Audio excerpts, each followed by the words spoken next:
The ancients said that, in the darkest moments, when hope seemed to fade and the heavens remained silent, certain voices crossed the distance between the divine and the earthly. They were voices that did not carry orders or punishments, but messages that brought comfort, warnings or, sometimes, fire and sword. They were the archangels, the guardians of the sacred balance, the messengers of justice, and the warriors of light that struggle to preserve what still remains of goodness in the world. Archangels are not simple heavenly figures. They are living, conscious forces that emerge in the oldest stories of humanity, as if every culture that mentioned them knew, in the depths of their soul, that these beings were real. They were not only symbols of divine power, they were the hands that intervened directly in the history of men, appearing in the key moments, when everything hung from a thread. Unlike Los Angeles, who are seen as silent companions, protectors of each person in their day-to-day, the archangels have a more transcendental purpose. They are not here to watch over us while we sleep or guide ourselves in our daily decisions. Archangels appear when humanity, as a whole, faces decisions that change the course of their destiny. They are the ones who descend when chaos threatens to devour order, when darkness tries to cover the light, when the forces of evil advance without mercy. Imagine that instant frozen in time, when a mother cries desperately by her lost son, or when a man kneels, defeated by life, unable to see an exit. And at that time, when everything seems lost, a presence arises, an imposing figure that does not need words to convey your message.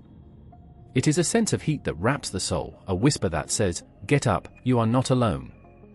That is what the archangels represent, an unstoppable force that fights the shadows that threaten to consume us. The Judeo-Christian tradition tells us mainly three great archangels, Miguel, Gabriel and Raphael. Each has a different mission, but together they represent the perfect trilogy of the divine will. Miguel is the protector, who directly faces the forces of evil with his sword of fire. Gabriel is the communicator, who takes the most transcendental news to men. Raphael is the healer, the one who heals both the wounds of the body and those of the spirit. But they are not the only ones. In the shadows of the ancient texts, names of other forgotten archangels are murmured, each with their own purpose, hoping to be called when the most needed. There is something deeply human in the figure of the archangels. Although they are described as celestial beings, they are characters that feel and act with an intensity that transcends the divine. Miguel, for example, is not just a warrior who fights by God's mandate. His fight against forces of evil is an election, an act of love towards humanity. Every time he raises his sword, he does it because he believes in us, in our ability to change, to redeem us, to seek light even in our darkest moments. But why do archangels have that crucial role in the Judeo-Christian tradition? Perhaps because they represent what we all aspire to be in the critical moments of our lives. Face evil, communicate the truth, heal wounds. They are not distant and perfect beings, they are manifestations of the values that, within us, we recognize as essential. Los Angeles, on the other hand, have a more serene purpose. They are described as daily messengers, individual protectors who remain by our side without us knowing it. His presence is more subtle, more intimate. Angels do not need great gestures to fulfill their mission. His interventions are like a whisper in our thoughts, a feeling of peace that appears in difficult times, an intuition that takes us along the right path. However, when angels are not enough, when the forces of evil become more evident and humanity staggers on the edge of the abyss, it is then that the archangels descend. His arrival is not accidental. It is said that when Miguel appears, his presence makes demons tremble. When Gabriel speaks, his voice crosses the barriers of time and space. And when Raphael touches someone, healing is deep and lasting, not only physical, but also spiritual. But there is something that has always caused fascination and fear. Archangels do not always appear as serene and peaceful figures. Sometimes, your presence brings storms, thunder and fire. Because your mission is not to please us, his mission is to fulfill the divine will, although that means challenging our expectations and shaking go to the nucleus. How not to feel chills by imagining Miguel, with his glowing armor and his raised sword, facing the forces of darkness. Or Gabriel, his wings deployed, announcing a message that will change the course of history? And even more intriguing is to think in those moments when we do not know if an archangel has intervened. How many times have we been on the edge of the abyss, and an invisible force has stopped us? How many times has a seemingly small decision changed the course of our lives, taking us to an unexpected but necessary path?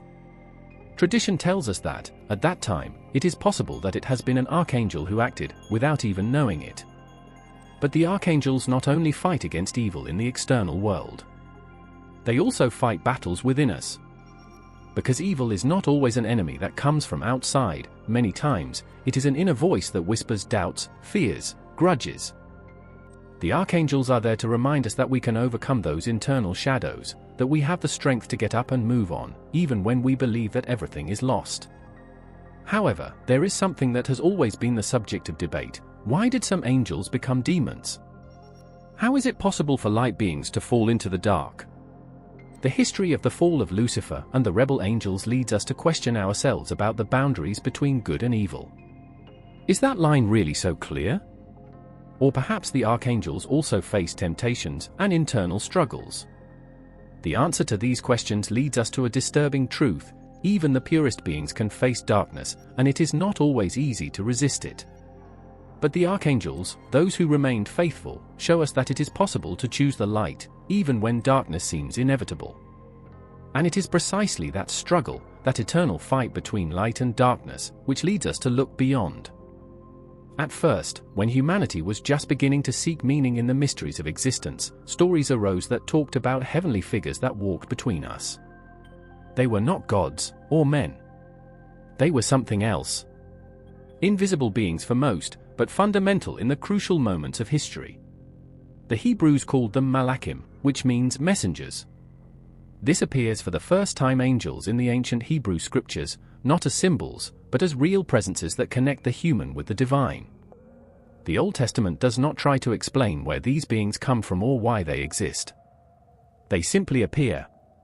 Suddenly, without warning, they break into the life of men and change the course of events.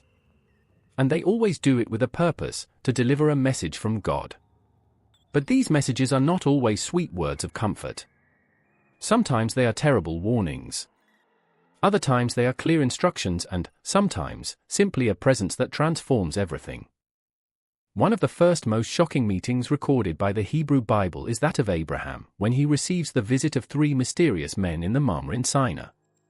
They do not identify as angels, but Abraham intuits that they are not simple travelers. He receives them with reverence, offers them food and, in the midst of the conversation, they reveal something that will change his life forever. His wife, Sarah, will give birth to a son, despite his advanced age. The promise of a future that seemed impossible. But they also bring a more gloomy message, the imminent destruction of Sodom and Gomorrah. These beings, who walk as men but speak with the authority of God, make clear something that marks the concept of angels in the Hebrew tradition: they are not independent. They do not act by their own will. They are, in essence, instruments of the divine will. His words are not his own words. His actions are not his own acts. They are the voice and hand of God in the world. However, there is something disturbing in these meetings. The angels do not always bring pleasant news. Often, his arrival generates fear. Not because they are evil, but because their presence is a reminder that the divine will is above any human plan. How to react when a heavenly being appears and changes everything you thought about knowing about your life. Many of the biblical characters fall to the ground terrified to see them, aware that they are facing something that completely escapes their understanding. In the book of Genesis, another shocking encounter occurs when Jacob, alone and tormented by his internal conflicts, fights over the night with a mysterious being. The Bible does not say directly that it is an angel, but tradition has interpreted it like that. Jacob fights with this being until dawn, and at the end of the fight, he receives a blessing, but also a wound. It comes out of that meeting, as if it took an eternal mark of that crash see on the divine. Since then, his name changes to Israel, which means he who fights with God. This story symbolizes a deep truth about Los Angeles in the Hebrew tradition. They not only deliver messages, they also challenge men, put them to the test and transform them. Not all encounters with angels in the Old Testament are so dramatic. Some are more subtle. When the prophet Elijah flees to the desert, tired and defeated, an angel appears while sleeping and touches it gently, telling him to eat and rest. It is a moment of divine tenderness, an intervention that, although simple, saves the life of the prophet. This angel does not bring great revelation, or a warning, or a prophecy. It only brings care. Because sometimes, God's message is simply, "Get up, there is still a way to go." But not all angels in the Hebrew Bible appear as saviors or comforters. Sometimes they are agents of relentless justice. In the book of Exodus, an angel of God guides the Israelites through the desert, but it is also the same angel who, according to tradition, brings the 10th plague over Egypt, the death of the firstborn. It is a shocking image. This angel, known as the angel of death, does not act for cruelty, but as an executor of a divine sentence. It is a reminder that angels are not always peace-bearers. They are also heralds of divine justice, even when that justice is difficult to accept. The concept of angels in the Hebrew Bible therefore has an ambiguous nuance. They are not just beings of light and goodness. They are complex figures, sometimes fearsome, sometimes comforting, but always obedient to the will of God. They do not seek their own glory, they have no personal agenda. Its purpose is clear: to enforce the divine designs, regardless of the consequences. Perhaps one of the most disturbing stories is that of Balaam, a pagan prophet who is sent by an enemy king to curse the people of Israel. On his way, he meets an angel who blocks his way, invisible to his eyes, but visible for his donkey, who stops and refuses to move forward. Balaam, enraged, hits the animal until, finally, the angel reveals himself to him. The image of the angel with an unsheathed sword is powerful. It is a reminder that angels not only bring messages of words, but also action messages. They can close roads, divert destinations, and, when necessary, stop evil before it occurs. Throughout the Old Testament, angels act as a constant presence, but always in critical moments. They do not appear to solve the daily problems of humanity. His intervention is punctual, and always has a greater purpose. It is as if God sent to his messengers only when something essential is at stake. And when they do, their presence changes everything. But there is more than ancient texts teach us about Los Angeles. Not all messages are well received. Not all men listen to them with joy. Sometimes, Los Angeles messages challenge our beliefs, our decisions, our way of living. Sometimes, angels come to tell us that we have been walking in the wrong direction and that we must change. What do we do then? We listen? Or do we ignore them, preferring to follow our own path? The history of Los Angeles in the Hebrew Bible is, in essence, a history of transformative encounters. Every time an angel appears, something changes. Something dies, and something is born. And although those encounters may seem distant and mythological, the truth is that, even today, there are times when we feel that something bigger than we speak guides us, stops us, or pushes us to advance. Who knows? Perhaps, in those moments of deep change, when life takes an unexpected course, there are still invisible messengers that walk between us. Maybe they have always done it. The image of the angels we know today was not always the same. At first, they were simply messengers, figures that crossed the border between the divine and the human to deliver a clear and precise message. But, with the passage of time, something changed. Christianity, when expanding through a world in which different cultures and beliefs mixed, transformed the vision of Los Angeles. What were previously heavenly messengers became much more complex symbols, full of meanings, hierarchies, and emotions that reflected both the celestial and the human. The first Christians inherited the idea of the angels of Judaism. The sacred texts talked about beings such as Miguel, Gabriel, and Raphael, and presented them as guardians of divine justice. However, upon contact with Greco-Roman cultures, this vision began to expand and adopt new forms. The Greeks and the Romans already believed in the existence of heavenly spirits that influenced the life of mortals. Were figures that protected, guided, and even punished men according to the designs of the gods. When Christianity began to take root in this world, theologians began to wonder, who were angels really? What was your purpose? And how were they related to men and God? It was in this context that some of the most influential ideas about Los Angeles emerged, many of them from writings that were not part of the official writings, the so-called apocryphal texts. In these texts, Los Angeles were not simple messengers, they were beings with an imposing presence, which inhabited a complex heavenly system of hierarchies and functions. The apocryphal texts presented a populated universe of angels who fought against the forces of evil, which monitored humanity and were even responsible for concrete aspects of the creation and order of the cosmos. One of the most important writings to understand this evolution is the Book of Enoch, a text that was out of the biblical fee, but that had an enormous influence on early Christian theology. This book describes a shocking story: angels who descended to the earth, mixed with humans and engendered hybrid beings known as the Nephilim. According to this text, these fallen angels challenged the divine order, which led to their eternal punishment. The story of Enoch marked a clear line in theology: not all angels were obedient and pure. Some could rebel, which opened the door to the idea that the angels also had free will. This notion was key to understanding the figure of Lucifer, the fallen angel who, according to the Christian tradition, led a rebellion against God.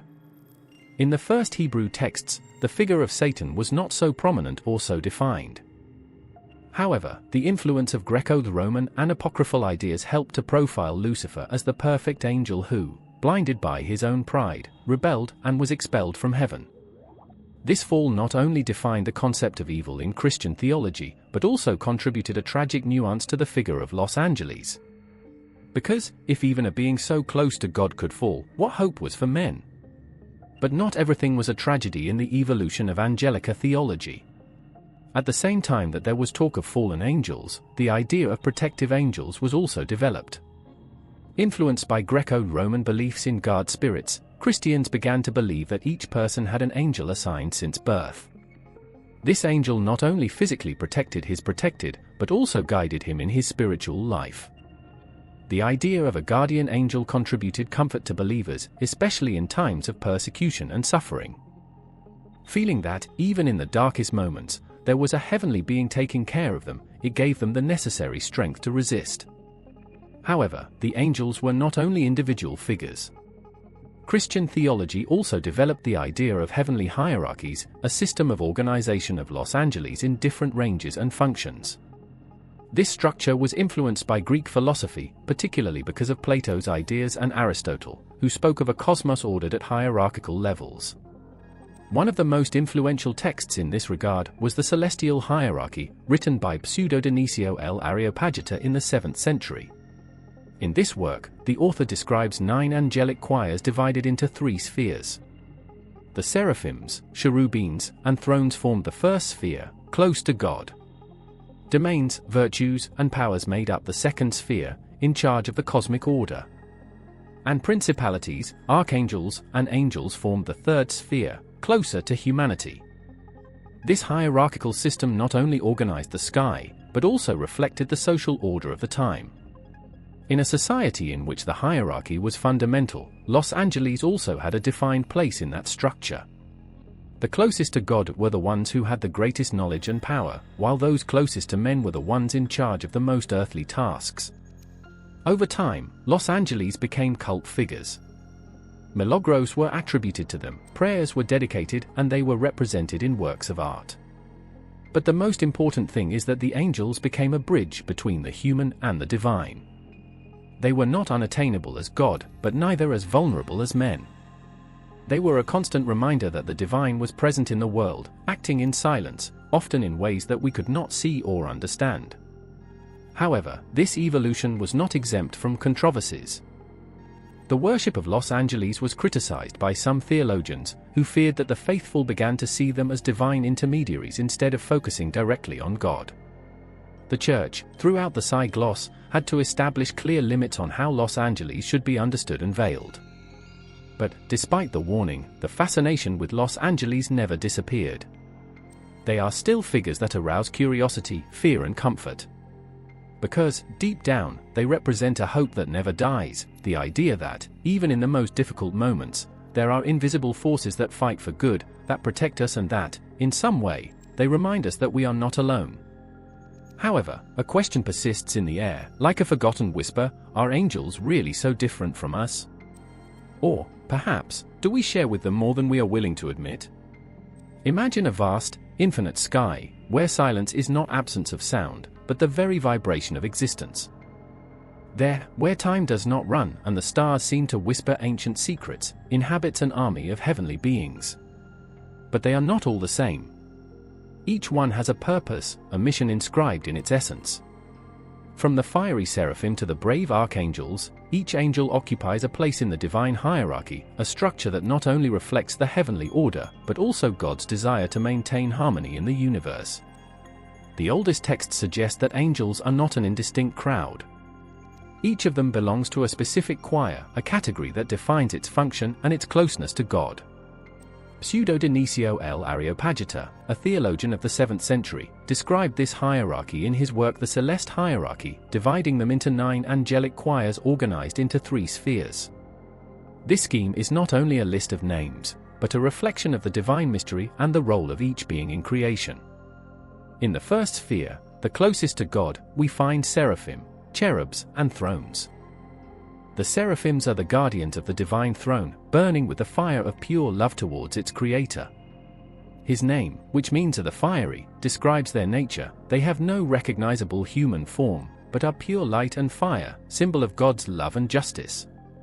Tradition imagines them with 6 wings, 2 to cover their face to divine glory, 2 to cover their feet as a sign of humility, and 2 to fly and fulfill the will of God.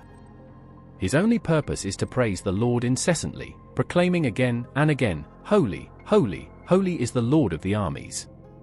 But even the seraphims, who are so close to the divine throne, are not the only ones that guard the secrets of heaven. Just after them are the cherubs, guardians of wisdom and divine knowledge. Often represented as beings with multiple faces and wings, the cherubs guard the paths that lead to God. It was they who protected the Garden of Eden after the expulsion of Adam and Eve, with fire swords in their hands. But unlike the seraphim, the cherubs not only praise. Its mission is to protect the sacred and reveal hidden truths only to those who are worthy of receiving them. Then come the thrones, the bearers of divine justice. His name evokes images of stability and judgment, and they are attributed the task of sustaining the balance of the universe. They are the ones who inspire judges and rulers to act righteously and make fair decisions. Thrones do not speak, they don't sing. His mere presence is a reminder that divine justice always prevails. But the first sphere is just the beginning. In the second sphere, closer to the created world, we find dominations, virtues, and powers. The dominations supervise the lower angels and ensure that the divine plan is fulfilled without deviations. They are the celestial leaders, those who delegate tasks and ensure that each angel is in the right place at the right time. The virtues, on the other hand, are carriers of miracles and divine energies. They are the ones who inspire men to perform heroic acts of faith and goodness, who strengthen the prophets and the saints. It is said that virtues have the power to move skies and elements, bringing rains in times of drought or stopping storms when the danger lurks. The powers are the warriors of heaven. His mission is to protect the cosmos from the forces of evil, preventing demons from interfering with God's designs. They are guardians of the borders between good and evil, who fight invisible battles that affect both heaven and earth. Finally, we reach the third sphere, the closest to humanity. Here we find the principalities, archangels, and angels. The principalities are the guardians of the nations and the spiritual leaders of the peoples. It is believed that each country and each community has an assigned principality, whose duty is to guide and protect its people, ensuring that its leaders act according to the divine will. And then there are the archangels. They are not common angels. His role is special and unique. While angels usually take care of personal matters and specific messages, archangels are sent by God at crucial moments, when the fate of humanity is at stake. His name means Chief of Los Angeles, and his presence is felt in the most decisive moments in history. Miguel, Gabriel, and Raphael are the best known, but tradition mentions other names, such as Uriel, Rigel, Sariel, and Remael. Each has a specific mission. Miguel, whose name means who as God, he is the leader of the heavenly hosts, the great warrior who defeated Lucifer and expelled him from heaven. His image is powerful, an angel with armor, sword in hand, stepping on the dragon, symbol of the defeated evil. Miguel is not just a protector, it is a symbol of the victory of good over evil. Gabriel, meanwhile, is the messenger par excellence. His mission is to bring news that change the course of history. It was he who announced to Maria that it would be the mother of the Messiah. But Gabriel also appears in other key moments, as in Daniel's book, where he interprets prophetic visions. His name means God's strength, and his presence always announces deep and transcendental changes. Raphael, whose name means healthy God, is the angel of healing and travelers' protector. His story is told in the book of Tobias, where he guides the young Tobit on a journey full of dangers, and in the end, he reveals his true identity. Raphael is the angel who reminds us that, even in the most uncertain paths, we are not alone. Archangels have something that distinguishes them from the rest of the angels: their deep connection with humanity. They not only act in heaven, they descend to the earth, they get involved in our lives, protect us, guide us and teach us. They are the invisible hand of God that extends towards us when we need it most. And although the archangels seem distant, the truth is that they are closer than we believe. Maybe we have seen them in dreams, or perhaps we have felt them in those moments of danger in which, inexplicably, something saves us. We may not know their names, but their presence is there, constant, vigilant, reminding us that the sky is not as far as it seems. Because, in each internal battle, in every difficult decision, in each act of love and courage, there may be an archangel by our side, silently whispering the will of God. The angels have accompanied us in more places than we think. Not only inhabit the pages of the Bible or the ancient stories, they are also in the songs that move us, in the paintings that leave us breathless, and in the books we read with an accelerated heart.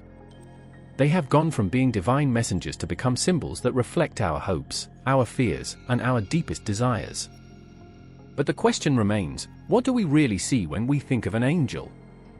A silent protector, a heavenly presence, or maybe something else? Art has been one of the first Los Angeles shelters in popular culture. From the Gothic cathedrals to the Renaissance frescoes, their image has been immortalized in every corner of the world. But the funny thing is that, at first, the angels did not look like those we imagine today. They did not have those sweet faces or those soft wings that seem to invite comfort. In the first centuries, they were imposing figures, almost scary, with multiple eyes and wings that burned like fire. The medieval artists represented them as heavenly warriors, with swords in hand and glowing armor, ready to face any demonic threat. Because, at that time, an angel was not just a symbol of love and protection, it was also a manifestation of divine power and justice. However, over time, something changed. In the Renaissance, Los Angeles began to transform into more human figures. Artists like Miguel Angel and Raphael represented them as beautiful beings, with serene faces and delicate gestures. They were no longer just warriors, they were also carriers of hope and comfort. Their wings softened, their eyes became compassionate and began to appear in scenes that transmitted divine peace and love. In the Sistine Chapel, for example, Los Angeles appear surrounding God in the creation of Adam, not as mere witnesses, but as collaborators in the divine act of giving life. Literature has also played a fundamental role in how we see Los Angeles today. From epic poems to modern novels, these heavenly beings have inspired writers from all times. One of the most famous examples is John Milton's Lost Paradise, where angels are not only heavenly figures, but characters with emotions, doubts, and decisions that will change the destiny of the universe.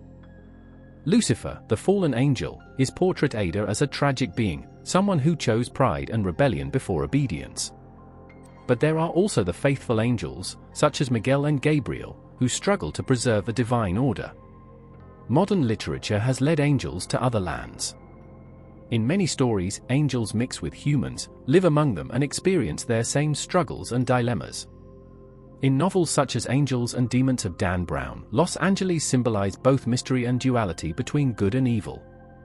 But there are also more personal stories, such as Anne Rice's Daughter, where angels are not perfect figures, but beings that also look for answers in a chaotic world.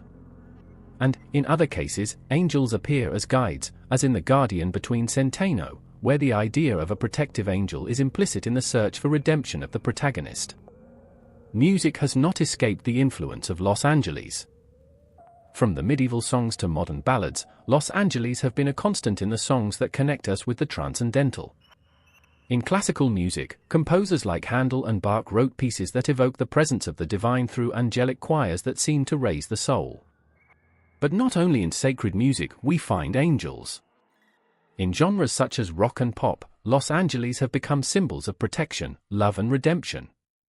Songs like Angel by Sarah McLachlan or Angels by Robbie Williams play deep emotional fibers. They talk about those moments when we feel that something bigger holds us, when it seems that an invisible being saves us from the abyss. These songs are not only popular for their melodies, they are because they reflect a universal human need to believe that we are not alone, that someone takes care of us from a place that we cannot see. Even cinema and television have contributed to popularize the image of Los Angeles. Series such as Touched by an Angel or films like City of Angels present us angels who walk among us, who observe us and guide us in the most difficult moments. In these stories, angels are not distant figures, but close, almost human beings, who feel curious about our fragility and, at the same time, admiration for our ability to love and sacrifice. But not everything is sweetness in the representation of Los Angeles.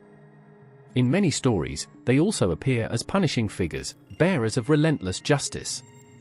In films like Constantine or Legion, angels are warriors who fight against the forces of evil, but are also able to punish humans when they deviate from the way. This duality is fascinating because it reflects our own nature, good and evil, compassion and justice, tenderness and strength. Los Angeles, in popular culture, have become much more than simple messengers of God. They are symbols of everything we long for: protection, salvation, redemption. In times of crisis, we seek in them comfort. In moments of doubt, we see them as guides. And, in moments of joy, we imagine them by celebrating with us from a heavenly place. But perhaps the most powerful of angels in popular culture is that, in the end, they reflect us. They represent our internal struggles, our falls, and our victories. Because, although we see them as heavenly beings, they are not so different from what we aspire to be: protectors, brave, compassionate and righteous. The question that remains is, why do we keep looking at angels in our lives? Is it because, deep down, do we believe that we all carry a little of them within us? Or will it be because, in those moments of darkness, we need to remember that the light is always at a whisper of distance? The sword rose in the sky, brilliant like the sun, and its glow crossed the darkness as a ray in the middle of a storm. In front of the rebel legion, a majestic port angel and implacable look took a step forward. With a firm voice, he proclaimed a question that resonated in every corner of creation: who is God? That question was not looking for an answer, because the answer was already recorded in his own name. Miguel, the heavenly warrior, the leader of the angelic hosts, faced Lucifer's rebellion, the fallen angel, in the most transcendental battle of the heavens. Miguel's story is a story of courage and loyalty. It is not only a protector of heaven, but also the defender of humanity, the one who appears in the most critical moments to remind us that good always has the last word. The Bible mentions it as the great prince, the protector of God's people.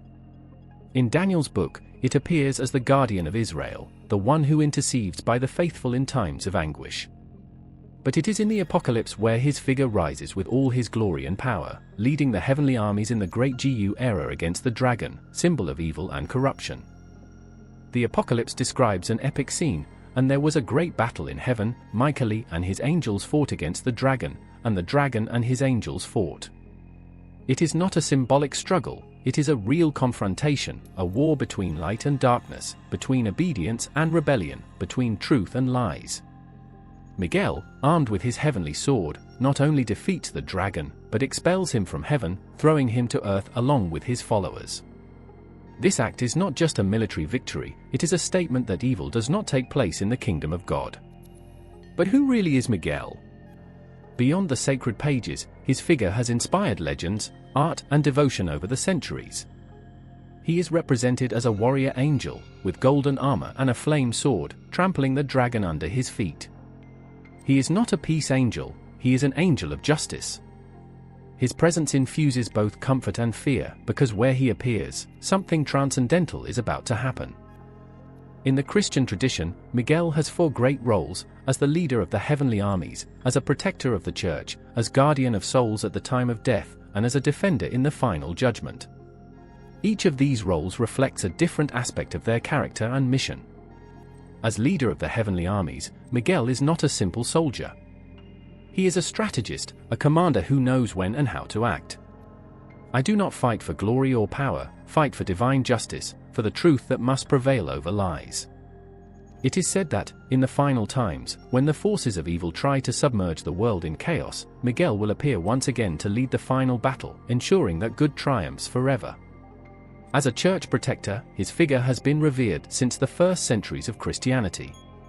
Churches and sanctuaries dedicated to San Miguel have been raised worldwide, many of them in places where he believed he appeared. One of the most famous is the sanctuary of Monte Sant'Angelo, in Italy, where tradition tells that Miguel appeared in a cave to defend the Christian faith. Since then, his image has been a symbol of spiritual strength, a reminder that, even in the darkest moments, there is always someone who fights for us on the spiritual plane. But Miguel not only fights in heaven. The mission of accompanying souls at the time of death is attributed. It is said that he guides the faithful through their last trip, making sure that their souls reach the divine presence. It is a comfort to think that, at that time of transition, Miguel is present, holding the balance that weighs our actions, guaranteeing that justice be done with mercy. In the final judgment, its role is crucial. Tradition teaches that Miguel will be the trumpet that will announce the end of time. He will also be the defender of the righteous, interceding for them before the divine throne. At that time, his sword will not be a gun of war, but a symbol of definitive victory over evil. Miguel's figure transcends religions and cultures. In Judaism, he is seen as the protector of Israel, the angel who fights for the chosen people. In Islam, it is also mentioned as one of the great archangels, in charge of rain and divine mercy. This universality shows that the need for a heavenly protector, a warrior who fights for justice, is a constant in humanity. In 490 AD, it is said that he appeared in Monte Gorgono, in Italy, helping the locals to defend themselves with an attack. In the 7th century, it is said that Pope Gregory Great appeared during a plague in Rome, promising that the city would be protected. Since then, Sant'Angelo Castle, in Rome, bears his name and his figure at the top. But perhaps the most shocking story is that of Miguel's appearance in 1917, during World War. Vision was a reminder that, even in the most devastating battlefields, there are invisible forces that fight for justice. Miguel is not a simple religious symbol. It is a reminder that the fight for good is co-instanti, that there is always a battle to free, either in heaven or in our own heart. His sword not only cuts the chains of external evil, but also those that tied us internally. Because, in the end, his question continues to resonate in each of us: who is God? And that question invites us to choose, again and again, the path of truth, justice and light. The full moon illuminated the sky of Nazareth, covering with its silver light the roofs of the humble houses. In one of those homes, a young woman named Maria prayed in silence, with a quiet heart, outside what was about to happen. Suddenly, a golden glow broke the calm of the night, and a heavenly figure appeared before it, radiating a light that seemed to come from a place beyond time. His voice, powerful and at the same time full of tenderness, pronounced the words that would change the history of mankind forever: Allegrate, full of grace, the Lord is with you. That celestial being was Gabriel, the divine messenger. Gabriel is not any angel. His name, which means strength of God, resonates in the scriptures as the bearer of the most important messages, those who mark a before and after in the divine plan. It does not come with swords or shields like Miguel. Gabriel brings words, and those words have the power to transform destinations and knock down the barriers of fear and uncertainty. Gabriel's role in the Bible is not limited to the announcement to Mary, although that is, without a doubt, the most remembered moment.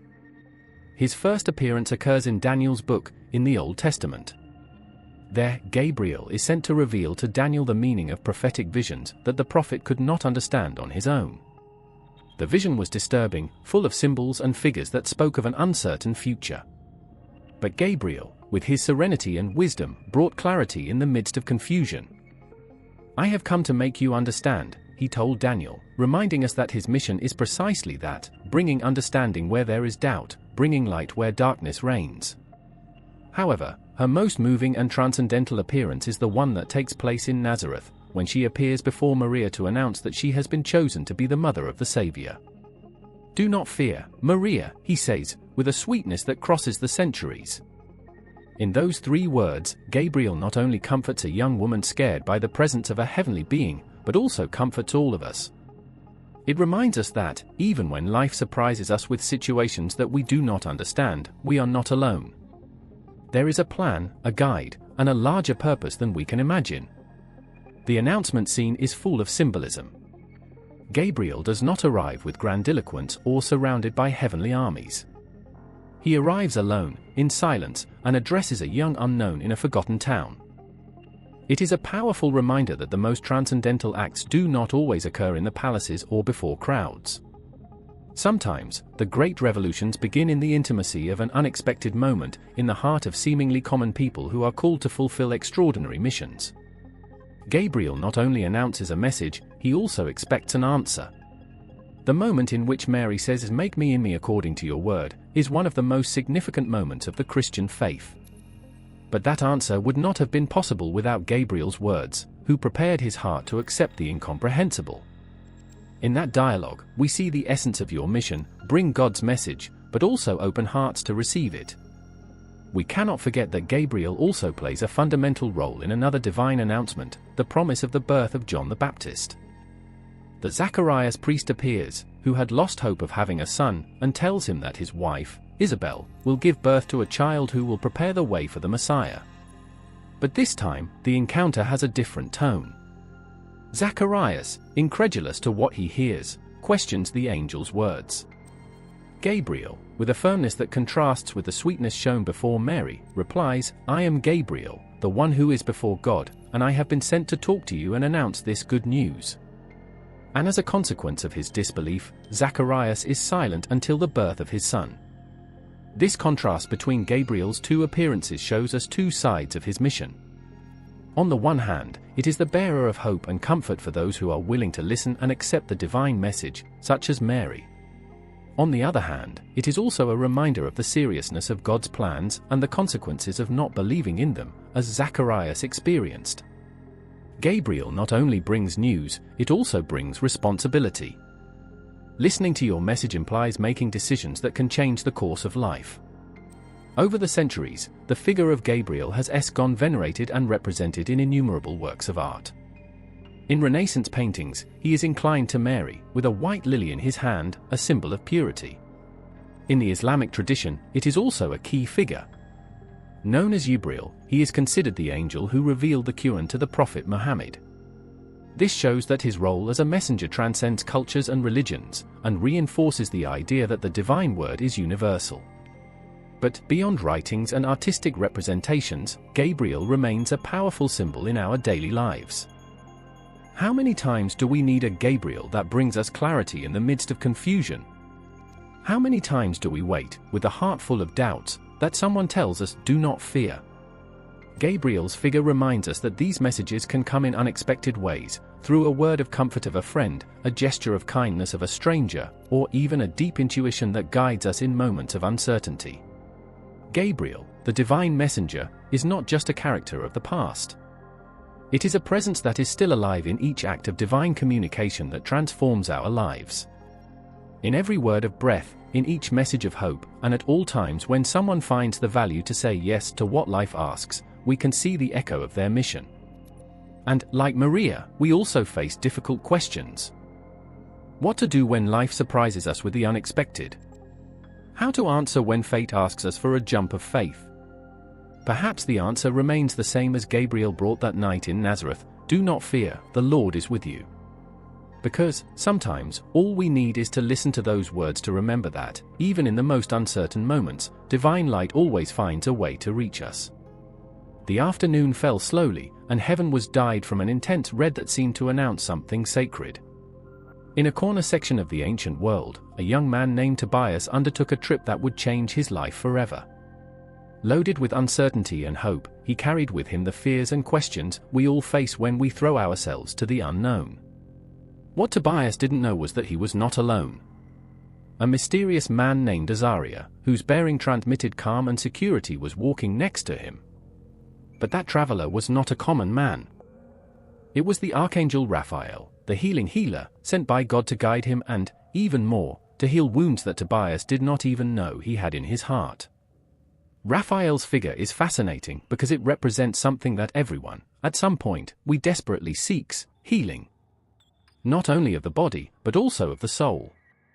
It appears in a little-known book, the Book of Tobias, where it is revealed as a protective guide, a travel companion who, from the beginning, knows what the outcome will be, but that allows Tobias to discover its own path. There is a mixture of mystery and closeness in Raphael that makes it special. He does not impose his power evident. He disguises himself as a human, adapts to the circumstances, walks to the rhythm of which he guides. His healing is not immediate or spectacular, it is a process, a teaching that transforms from the inside. The story of Tobias begins with a blind man, Tobit, the father of Tobias. Tobit blindness is not just physical, it is also a metaphor for lack of clarity in life, of the feeling of being lost, of not finding meaning amid the difficulties. In that context, Raphael appears as the bridge between the human and the divine, between disease and healing. When Tobias starts in search of a solution for the problems of his family, his mother cries inconsolated, fearing that he will never return. It is at that time of hopelessness that Raphael enters the scene, offering as a guide. During the trip, Raphael does not reveal his true identity. It is presented as Azariah, a partner who seems to have a wisdom and knowledge that goes beyond the common. It is he who advises Tobias to fish a fish on the Tigris River and keep his liver, heart, and bile. This advice, which initially seems strange, will be key later when Tobias used those organs to scare away a demon and return the view to his father. But Raphael does not explain everything immediately. Guide it step by step, allowing Tobias to discover for himself the answers he needs. This aspect of Raphael is deeply symbolic. The healing it offers is not only a miraculous act, but a process of learning and transformation. Tobias must face his own fears, make decisions, and trust something bigger than himself. Raphael accompanies him, guides him, but also gives him space to grow. Does not impose his will, rather, he invites Tobias to actively participate in his own healing and that of others. One of the most moving moments in history occurs when Tobias is found with Sarah, a young woman tormented by a demon named Asmodio. Sarah has lost 7 husbands, each murdered by the demon on the same night of his weddings. Desperate and broken inside, think about taking your life. But Raphael sees in her more than a woman marked by tragedy. Go to someone who needs healing, someone who deserves a new opportunity. It is Raphael who teaches Tobias how to use the heart and liver of the fish to remove the demon and free Sarah from his torment. What follows is a powerful symbol of the ability to heal even the deepest wounds. Sarah and Tobias marry, and what was once a source of death becomes a source of life and hope. Healing, in Raphael's vision, is not a magical or instant act. It is a process that requires faith, action, and courage.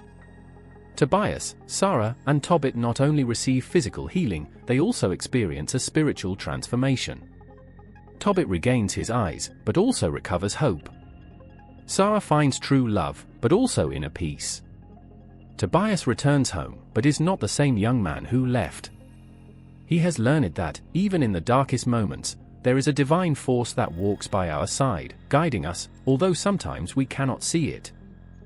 When Raphael finally reveals his true identity, the words he pronounces are shocking: "I am Raphael, one of the 7 angels that are before the Lord." It is a moment of revelation, but also of humility. Raphael does not seek glory or recognition. Its mission is not to be worshipped, but to serve. His presence is a sign that God does not abandon his children in his moments of pain. There is always someone willing to walk with us, to sustain us when we falter, to show us that healing is possible. Raphael's figure transcends time and cultures. In the Christian tradition, it is invoked as a protector of the sick and guidance of travelers. His name appears in prayers, temples, and sanctuaries, but his message goes beyond religiosity.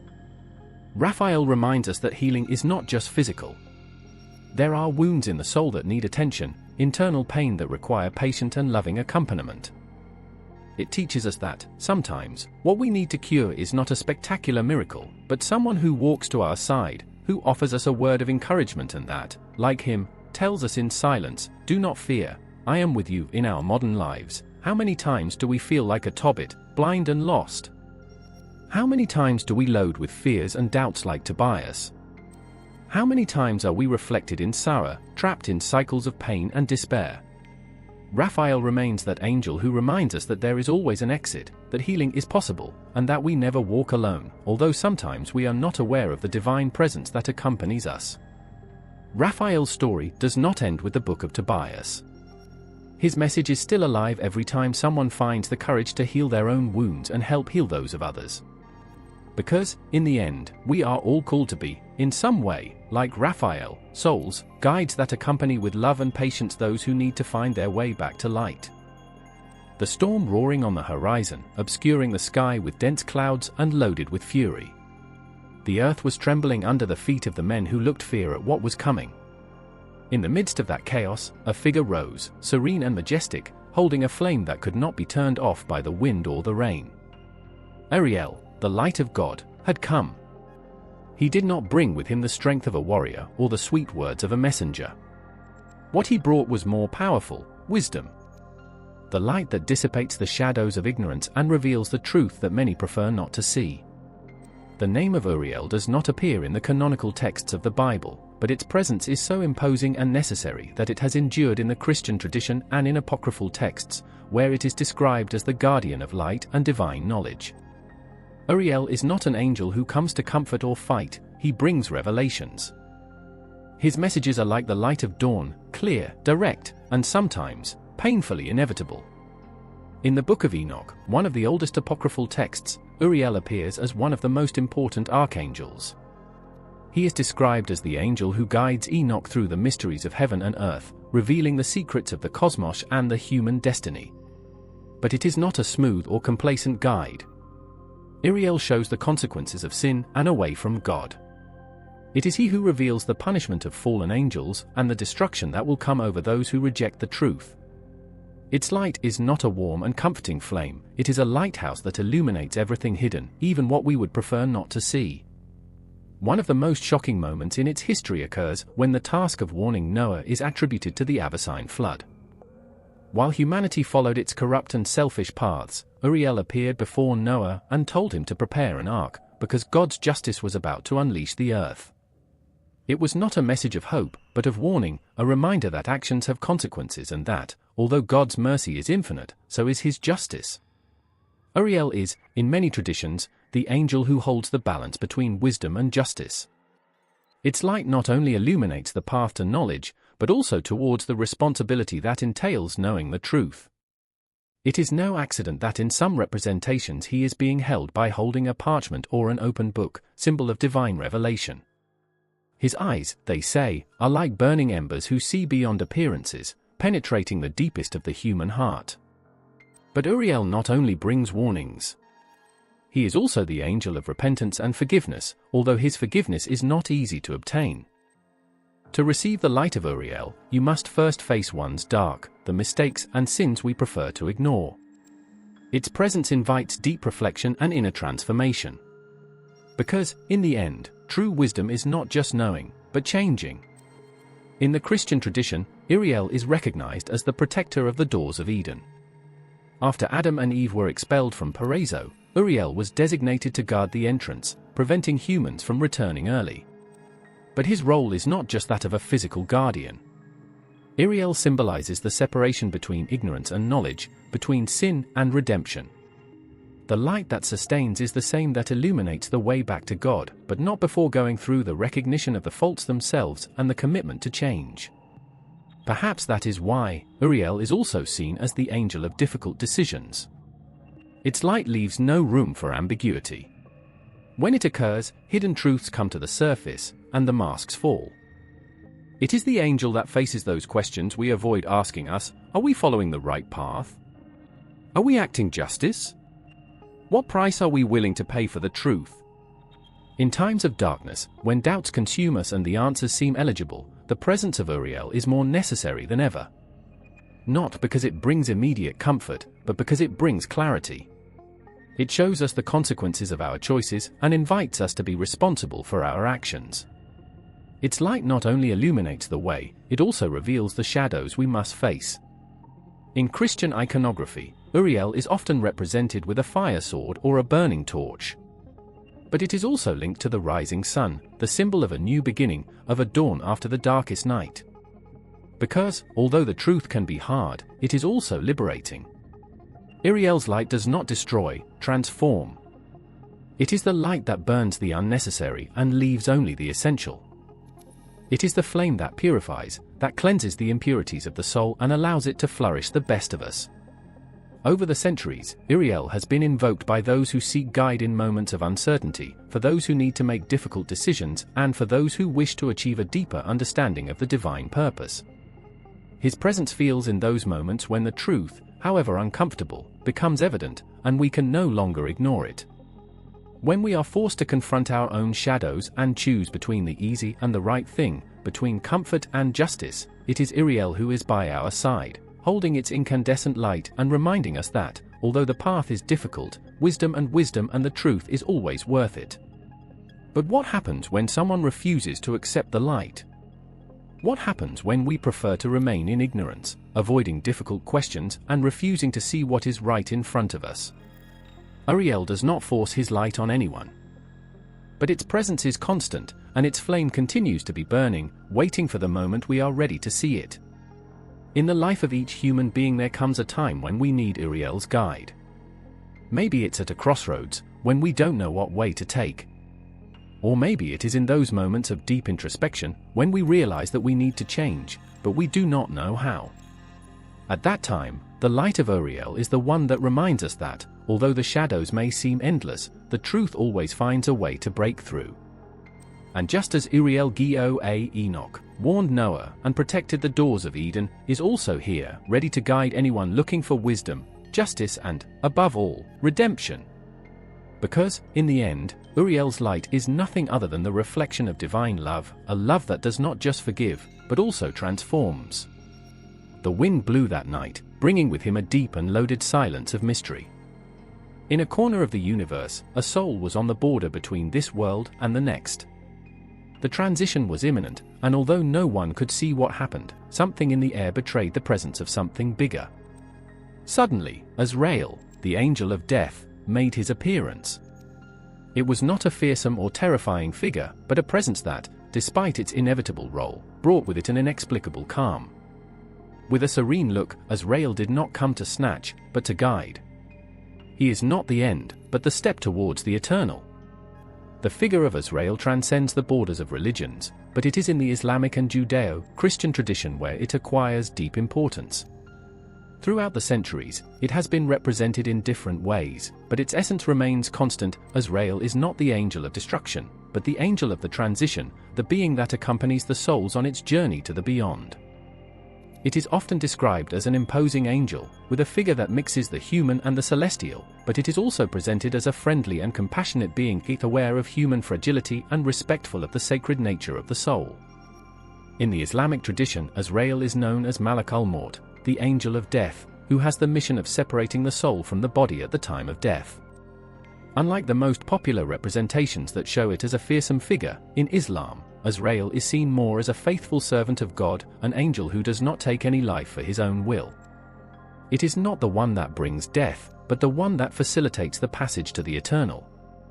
Death is seen as a natural part of the divine cycle, and Azrael, as its executor, acts without malice, but with the obligation to fulfill the divine mandate. In the Quran, although Azrael is not mentioned directly by name, reference is made to angels who are responsible for death and who are sent by God to separate the souls from the body when his time comes. The mission of Azrael, in this sense, is to accompany each soul on their journey, making sure that traffic is as quieter as possible, guiding it towards its eternal destiny. The souls of the righteous are received with honor and peace, while those who have lived in error are taken with a little more firmness, although always with the wisdom and compassion of God. In the Judeo-Christian tradition, the figure of Azrael is more diffuse, but its presence is marked by a very similar role.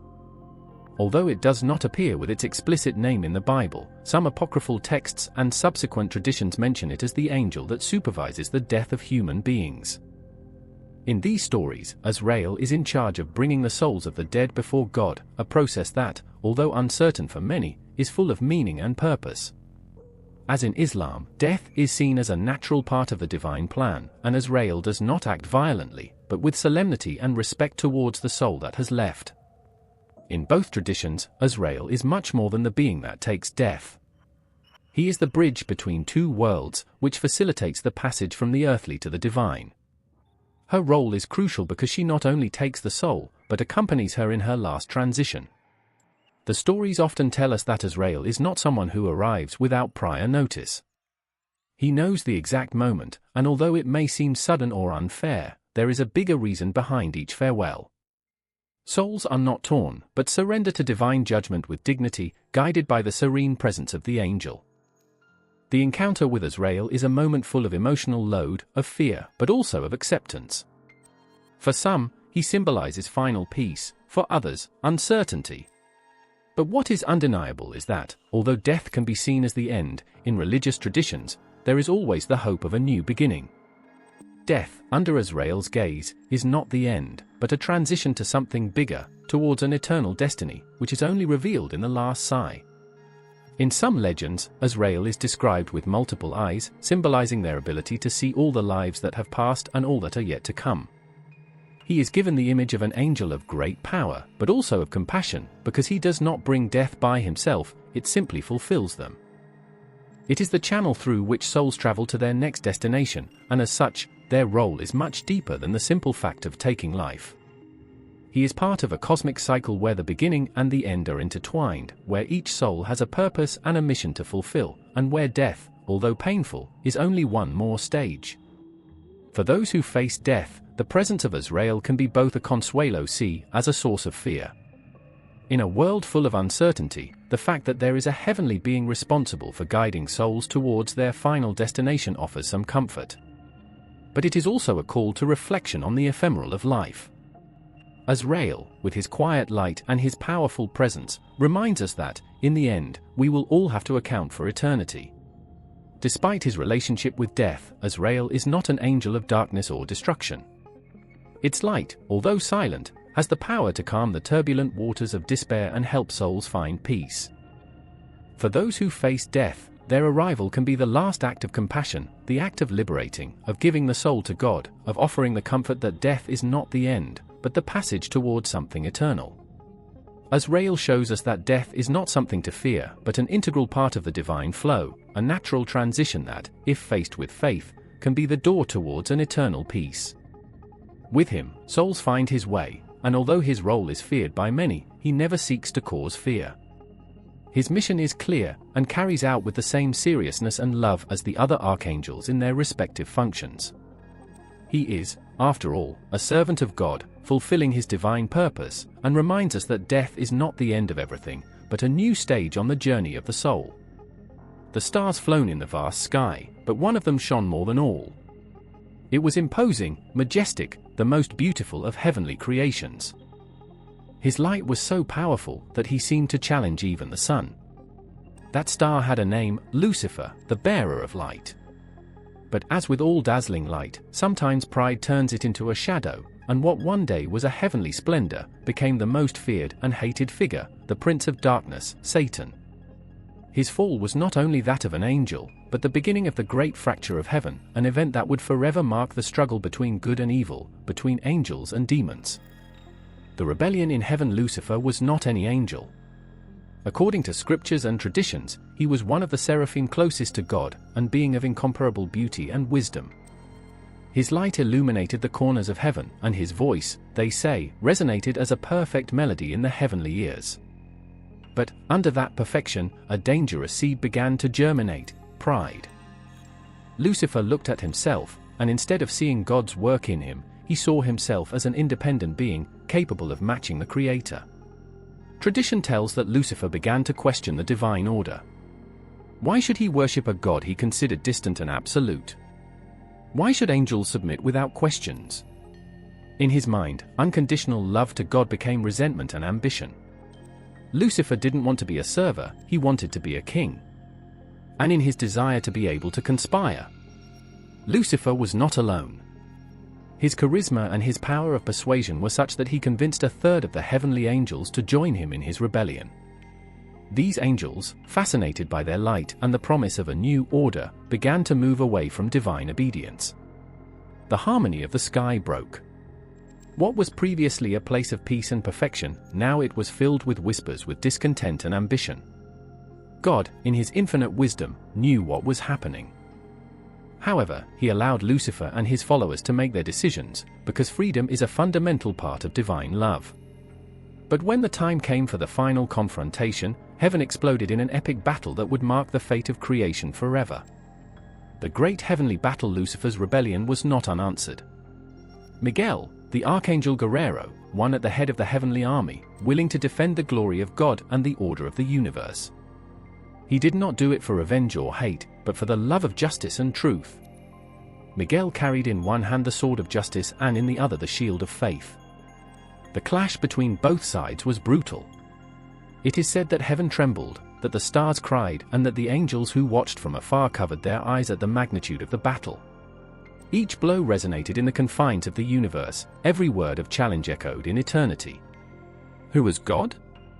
shouted Miguel, challenging Lucifer. But Lucifer did not stop. Even when he knew he was losing, his pride prevented him from going back. "I preferred to fall into the dark before leaning before God." And, in the end, that was his destiny. With a final blow, Miguel demolished Lucifer and his followers from heaven. The fallen, now banished angels were expelled from Paraíso and Raphael at a dark and endless abyss. The light that once defined them went out, and their wings blacked themselves, becoming shadows of what they once were. There, in that abyss, what we know as hell was born, a place of eternal separation from God. The emergence of demons, the fall, did not end the expulsion. The fallen angels, once in hell, were transformed. His heavenly essence was corrupted, and what was previously light became dark. Lucifer ceased to be the bearer of light and became Satan, the adversary. His followers, who one day were pure angels, became demons, creatures of chaos and evil. Hell, according to traditions, is not just a place of eternal suffering. It is a kingdom governed by Satan and their demons, who seek to challenge the divine order and drag human souls towards perdition. But even in his fall, Lucifer maintains his cunning and his charisma. He does not seek to conquer with brute force, seek to do it with deception, temptations, and lies. The demons act as their emissaries, whispering in the ears of men, sowing corrupt doubts and desires. The purpose of Satan and his demons is to destroy the relationship between God and humanity. They cannot defeat God directly, but they can try to move their children away, corrupting them and carrying them on dark roads. The battle that began in the sky continues on earth. Each soul is a battlefield, each decision is a choice between light and darkness. The eternal consequences. The fall of Los Angeles was an event of cosmic proportions, but its consequences are eternal. The struggle between good and evil did not end with the expulsion of Lucifer from heaven. It continues in every corner of the world, in every human heart. The demons do not rest in their mission of removing the souls of divine light, and the angels continue to fight to protect them. But there is something that differentiates the demons of Los Angeles. Demons chose their destiny. They chose pride, rebellion, hatred. And although they try to drag humanity towards the same darkness, every human being has the opportunity to choose the opposite: humility, faith, and love. The fall of Los Angeles is a warning, but also a teaching. It reminds us that light can be corrupted if its divine origin is forgotten, but also that, even in the midst of the shadows, the light can always shine again. And although Lucifer and his demons are still looking for souls to bring to their kingdom of shadows, the battle is not lost. Because, in the end, the light of God always triumphs over the dark, and Miguel's voice continues to resonate in eternity. Who is God? The question is still valid, and human souls continue to choose every day what your answer will be. The sky was a perfect place of harmony. Each star, every note of the heavenly choirs, resonated with the glory of God. Among all heavenly creatures, there was one that shone more than the rest: Lucifer, whose name means a bearer of light. Its beauty was incomparable, and its wisdom infinite. It was a being made to reflect the divine light, an angel destined to occupy a special place near the throne of God. But Lucifer's story is not that of an angel who fulfilled his purpose, but the tragedy of a star who wanted to eclipse the sun and, in his excessive ambition, ended up falling into the deepest darkness. From the first moments of its existence, Lucifer was exalted. Tradition places him as one of the seraphims, the angels closest to God, who burn with the fire of divine love. It was, according to many texts, the most beautiful in Los Angeles, the most talented, the most powerful. In Ezekiel's book, it is said that Lucifer was created perfectly. You were the seal of perfection, full of wisdom and perfect beauty, Ezekiel 28 verse 12. But that perfection, that inner light that should reflect the glory of God, turned against himself. Lucifer began to look at himself with admiration, and what should be an act of gratitude towards his creator became proud. It was seen not as a servant, but as an equal. Love became vanity. Humility, in pride. And that was the beginning of his fall. The beginning of the rebellion. Biblical texts do not offer a detailed story of Lucifer's fall, but the Christian tradition has built a narrative from various passages. In Isaiah 14 verses 12 to 15, reference is made to a figure called Lucero, or son of the aurora, that falls from heaven for wanting to ascend to the level of God. You who said in your heart, I will go up to heaven, above the stars of God I will lift my throne, I will sit on the mountain of the assembly, I will be similar to the Most High. But you have been shot down to the kingdom of the dead, to the depths of the abyss. This description has been interpreted as a reference to Lucifer, the angel who wanted to usurp the place of God. I was not satisfied with being the most glorious among Los Angeles, I wanted to be more. I wanted to be God. His ambition did not know limits, and that desire unleashed the first rebellion in the cosmos. Lucifer was not alone. He convinced a third of Los Angeles to join him in his challenge to the Creator. He promised a new order where they would not have to undergo the divine will, where they would be free to follow their own wishes. It was a promise of independence, but also of destruction, although many did not understand it at that time. The rebellion was an act of absolute challenge. It was the first great betrayal in the history of creation, and the consequences of that betrayal would be eternal. The punishment and the fall, the divine reaction, did not wait. God, in his infinite justice, could not allow rebellion to continue. According to tradition, it was the Archangel Miguel who led the heavenly army against Lucifer and his followers. The battle was fierce, and heaven trembled at the magnitude of the conflict. Miguel, armed with the sword of justice, pronounced the words that would define Lucifer's fall, who is God? Mikael in Hebrew. The fight ended with the defeat of the rebel angels. Lucifer was banished from heaven and thrown into the abyss, along with the angels who followed him.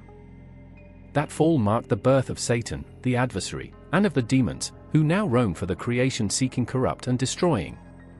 Apocalypse's book describes that moment with images of war and expulsion. A battle was filed in the sky. Miguel and his angels fought against the dragon. The dragon and his angels fought, but did not prevail, and there was no longer a place for them in heaven. And the great dragon, the old snake, the ancient snake, was thrown, which is called Devil and Satan, the seducer of the entire world. Revelation 12 verses 7 to 9. The fall was not only physical, but also spiritual and moral. Lucifer, the bearer of light, became the prince of darkness, and his kingdom would no longer be heaven, but hell. Where does evil come from? Lucifer's fall raises a fundamental question: how can evil arise in a perfect creation made by a perfect God? Theological interpretations have tried to answer this issue for centuries. St. Augustine, one of the most influential thinkers of Christianity, argued that evil is not a creation of God, but the absence of good. Lucifer, when moving away from God and rejecting his light, turned away from good, and, in that void, evil arose. Lucifer's original sin was not simply disobedience, but pride, the desire to be independent of God. Tomás de Aquino, another great theologian, wrote that Los Angeles have free will, just like humans. God did not create the angels to be automatons, he gave them the ability to choose from. And Lucifer, using that freedom, chose to reject God and seek his own glory. That choice had eternal consequences. However, some interpretations suggest that Lucifer's fall was part of the divine plan from the beginning. Without the existence of evil, how could humans understand the goodness and grace of God? Without darkness, how could we appreciate the light? Lucifer's legacy. Lucifer's story does not end with his fall. Its presence remains an active force in the world, but its light, the one that once illuminated the heavens, is an eternal reminder that true greatness does not reside in power, but in humility and love towards the divine. The desert sand swirled under a scorching sun. The hot air distorted the horizon, and loneliness seemed infinite. In the midst of the desolate landscape, a lonely figure advanced slowly, wrapped in a mantle of dust and silence. Jesus of Nazareth, after 40 days and 40 nights of fasting, was at the limit of his human forces. It was at that time of vulnerability that Satan appeared. It did not arrive as a monstrous shadow or in a fearsome roar. He arrived in a soft voice, loaded with cunning. A voice that resonated with temptation, which whispered sweet promises really disguised. Satan, the adversary, does not seek to attack with brute force. His most powerful weapon is manipulation, deception, the whisper in the ears of the soul. From the first biblical texts to the visions of the apocalypse, the figure of Satan has been described as the eternal tempting and the enemy of humanity. But who really is this being that challenges God's will and pursues the fall of men? How did it go from being an angel of light to become the snake that poisons human hearts? The adversary since the beginning of time. The first image of Satan that appears in the Judeo-Christian tradition is the snake in the Garden of Eden. There, in the form of a cunning creature, Satan seduced Eve to disobey God, sowing the first seed of sin in humanity. But Genesis Satan is not a demon who acts only for evil, it is a being that questions, that defies the norms imposed by God. Did God really forbid them to eat the fruit of knowledge? Asked the snake in a seductive voice. He offered no violence or forced Eve. He simply planted a doubt, a thought that clung to the human heart and changed the course of history forever. In Job's book, Satan appears in a different way. He is presented as an accuser, a celestial prosecutor who tests the faith of men. He approaches God and raises a disturbing question: Job is fair and faithful because she doesn't miss anything. But what would happen if I lost everything? Would you keep worshipping you? God allows Satan to subject Job to terrible tests, demonstrating that true faith does not depend on material blessings, but on unconditional surrender to God. But that story reveals a disturbing aspect of Satan, his obsession with exposing human weakness, his constant desire to prove that humanity is corruptible and weak. Jesus' temptation in the desert. If there is a key moment in the history of Satan within Christianity, it is Jesus' temptation in the desert. There, Satan directly faces the Son of God, trying to make him fall into the same sin that dragged humanity from the beginning: pride and the desire for power. If you are the Son of God, convert these stones into bread, Satan said, appealing to the hunger of Jesus after his long fast. But Jesus did not fall into the trap. Not only from bread lives man, but from every word that comes out of the mouth of God. The second temptation was bolder. If you are the Son of God, throw yourself from the top of the temple.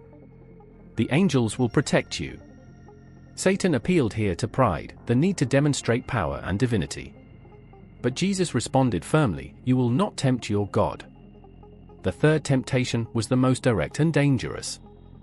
"I will give you all the kingdoms of the world if you hurry and worship me." That moment summarizes the true nature of Satan.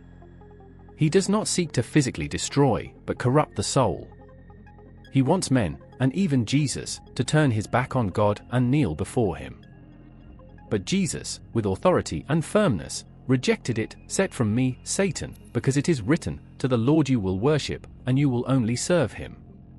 In that encounter, Satan revealed his true intention. He does not want to destroy man, he wants to occupy the place of God in the human heart. That is your constant mission since its fall. Each temptation, every whisper, every lie, seeks to depart from divine light and take us to the shadows of pride, greed, and despair. Satan at the final judgment. In the book of Apocalypse, Satan is the great antagonist of the end of time. It appears as the dragon, the ancient snake, which fights against God and his angels in a final battle. But his destiny is already written. He will be defeated and thrown into the lake of eternal fire. The Apocalypse describes how, in the final judgment, Satan will be chained for 1,000 years, and then, released by a short time before his final destruction. But until that moment, it is still an active presence in the world, tempting, cheating, seeking to divert human souls of the path of salvation. The modern tempting today, Satan no longer appears as a literal figure with horns and trident. His temptation is more subtle, more everyday. It manifests itself in doubts, in selfish desires, in the lies we tell ourselves to justify our mistakes. It hides behind each act of pride, from every decision we make to get away from good. But Satan is still the adversary. His struggle is not only against God, but against each human soul.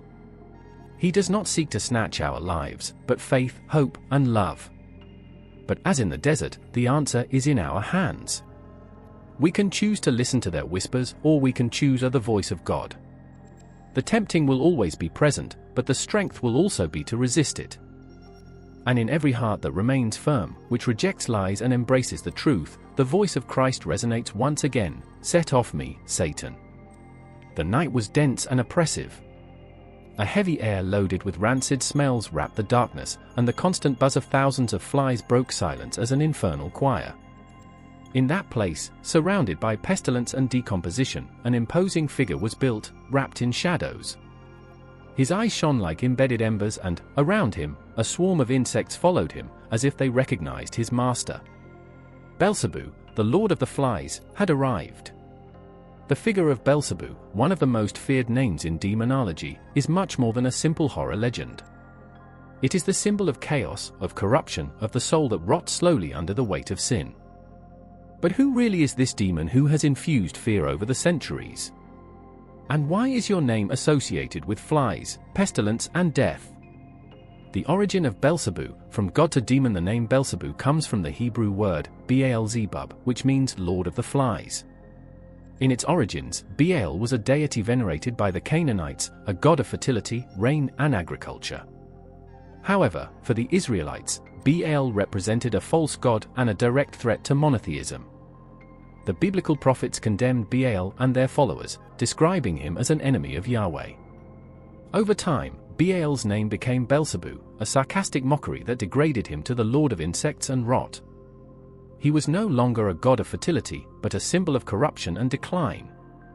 The flies, which feed on corpses and garbage, accompany it as a metaphor of how sin consumes and rots the soul. Prophet Elijah, in the second book of the Kings, mentions Beelzebub when King Okoziah of Israel sends messengers to consult this pagan god in search of answers about his destiny. Is there no god in Israel to consult Beelzebub, the god of Ekron? 2 Kings 1 verse 3, this passage marks the transition from Beelzebub of a pagan deity to a demon associated with heresy and idolatry. In the posterior Christian tradition, Beelzebub becomes one of the princes of hell, a being that represents pride, corruption, and lies. Beelzebub in the New Testament, an enemy of Christ. In the New Testament, Beelzebub appears prominently as a symbol of everything that is dark and malignant. The Pharisees, seeing the miracles of Jesus, could not accept their divinity, and in their spiritual blindness, accused him of being possessed by Beelzebub. This expels demons for the power of Beelzebub, prince of demons. Matthew 12 verse 24, Jesus responded with a parabola that left everyone stunned. If Satan expels Satan, he is divided against himself. How can your kingdom be maintained? Matthew 12 verse 26, this exchange reveals that Beelzebub is seen as a demonic power figure, a prince who reigns about other demons and has the ability to control and manipulate lost souls. But it also exposes the strategy of evil, divide, confuse, and sow chaos. The link between Beelzebub and Lucifer. In some traditions, Beelzebub is described as one of the fallen angels who accompanied Lucifer in his rebellion against God. It is said that, after being expelled from heaven, Beelzebub rose in the infernal hierarchy to become one of the princes of hell. However, there is a crucial difference between Lucifer and Beelzebub. Lucifer is the symbol of pride and intellectual pride. Beelzebub, on the other hand, represents corruption, physical and spiritual decline. Where Lucifer seeks to seduce with promises of power and knowledge, Beelzebub slowly rots the soul, as a silent disease that spreads without being detected. In some apocryphal texts, Beelzebub also appears as the commander-in-chief of the infernal armies, in charge of carrying out Lucifer's orders and maintaining the hierarchical structure of hell. It is described as a cunning being, which delights in the moral corruption of men and in the destruction of their values. The symbolism of the flies, the rot of the soul. The title of Lord of the Flies is no accident. Flies are a universal symbol of death, decomposition, and decline. They appear when something rots, when life has abandoned the body and only decomposition is left. In this sense, Beelzebub represents what remains when the soul abandons divine values and surrenders to sin. But flies are also annoying and persistent creatures. His constant buzz is like an incessant reminder of the evil that lurks, which never disappears completely. Even when we try to move them away, always are they graduate, like the dark thoughts that are around our minds. In literature and art, Beelzebub has been represented as a grotesque figure surrounded by flies, with a swollen and rotten body, as if it were the incarnation of moral corruption. This symbolism reminds us that sin does not always arrive in an evident or violent way. Sometimes, it is like a fly that poses in our lives without us noticing it, bringing disease and spiritual death. Beelzebub's influence on demonology. Within Christian demonology, Beelzebub is one of the most powerful and influential demons. Some medieval grimoires describe it as the tempting of gluttony and excess, capable of corrupting even the most pious through excessive indulgence. In the famous Urbain Grandier Pact, a French priest accused of witchcraft in the 17th century, Beelzebub is mentioned as one of the invoked demons. According to historical records, Grandier supposedly made a pact with Beelzebub, promising his soul in exchange for power and earthly pleasure. In addition, in some esoteric traditions, Beelzebub is considered responsible for causing conflicts and wars, since it feeds on chaos and human despair. Its objective is to destroy the structures of order and morality, leaving human souls in a state of confusion and rot. The Lord of Decadence. Beelzebub is not a demon who arrives with violence or with great gestures. His presence is more subtle, more insidious. It infiltrates human hearts as a pest of flies that enters through cracks, feeding on dark thoughts, hatred, envy, and excessive desire. But, like any plague, its power depends on our will to allow it to stay. Flies only thrive in places of decomposition. If we keep our soul clean and firm in faith, there will be no place for Beelzebub. However, its buzzing is still there, in some dark corner of the human mind. A warning of what happens when we let corruption take control. They say that among the angels of heaven there is one that was never like others. He was not born from the stars or arose from the divine light. He was a man, one of ours. But something in him was so pure, so fair, that God raised him to heavens and entrusted one of the most important roles in all creation, be the heavenly scribe. Metatron, the angel who walks between the human and the divine, the only one who knows both worlds and keeps his secrets in silence. The transformation of Enoch in Metatron's story begins long before his name was pronounced in Jewish mysticism. Its origin is in the biblical character of Enoch, a briefly mentioned man in Genesis. It is said that Enoch walked with God, and that one day disappeared, because God took it. He did not die like the other men, it was taken directly to heaven. But why would a simple human be worthy of such honor? According to the texts of Enoch's book, an apocryphal work that had great influence on the Jewish mystical tradition, Enoch was a fair and wise man, a leader among the men who understood the mysteries of creation. God saw in him a special light, a unique ability to understand the divine without losing his human essence. Therefore, instead of allowing him to die, he transformed him into a heavenly being. But Enoch did not become any angel. He was elevated to the Metatron range, the closest angel, the only one who has permission to sit in the presence of the Almighty and write everything that happens in the universe. In his role as writing divine, Metatron records every word, every thought, every action of all beings, from Los Angeles to humans. The name that is not pronounced Metatron's name is a mystery in itself. Unlike other angels whose names end in L, such as Miguel, Gabriel or Raphael, Metatron's name seems not to follow the same linguistic rules. Some scholars suggest that it comes from the Greek metathronos, which means next to the throne. Others believe that their origin is even older and that could be related to Aramean or even Babylonian words. But there is something that is clear in the mystical tradition: Metatron is one of the most powerful names that exist. It is said that pronouncing your name can open doors to other worlds, towards realities that are beyond our understanding.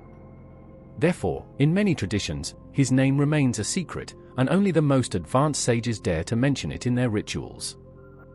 The angel of numbers and letters Metatron is also known as the master of numbers and letters, the guardian of the secrets of creation. In Kabbalistic mystique, the letters of the Hebrew alphabet and the numbers have a deep divine meaning. Each letter is a vibration, an energy that supports the world.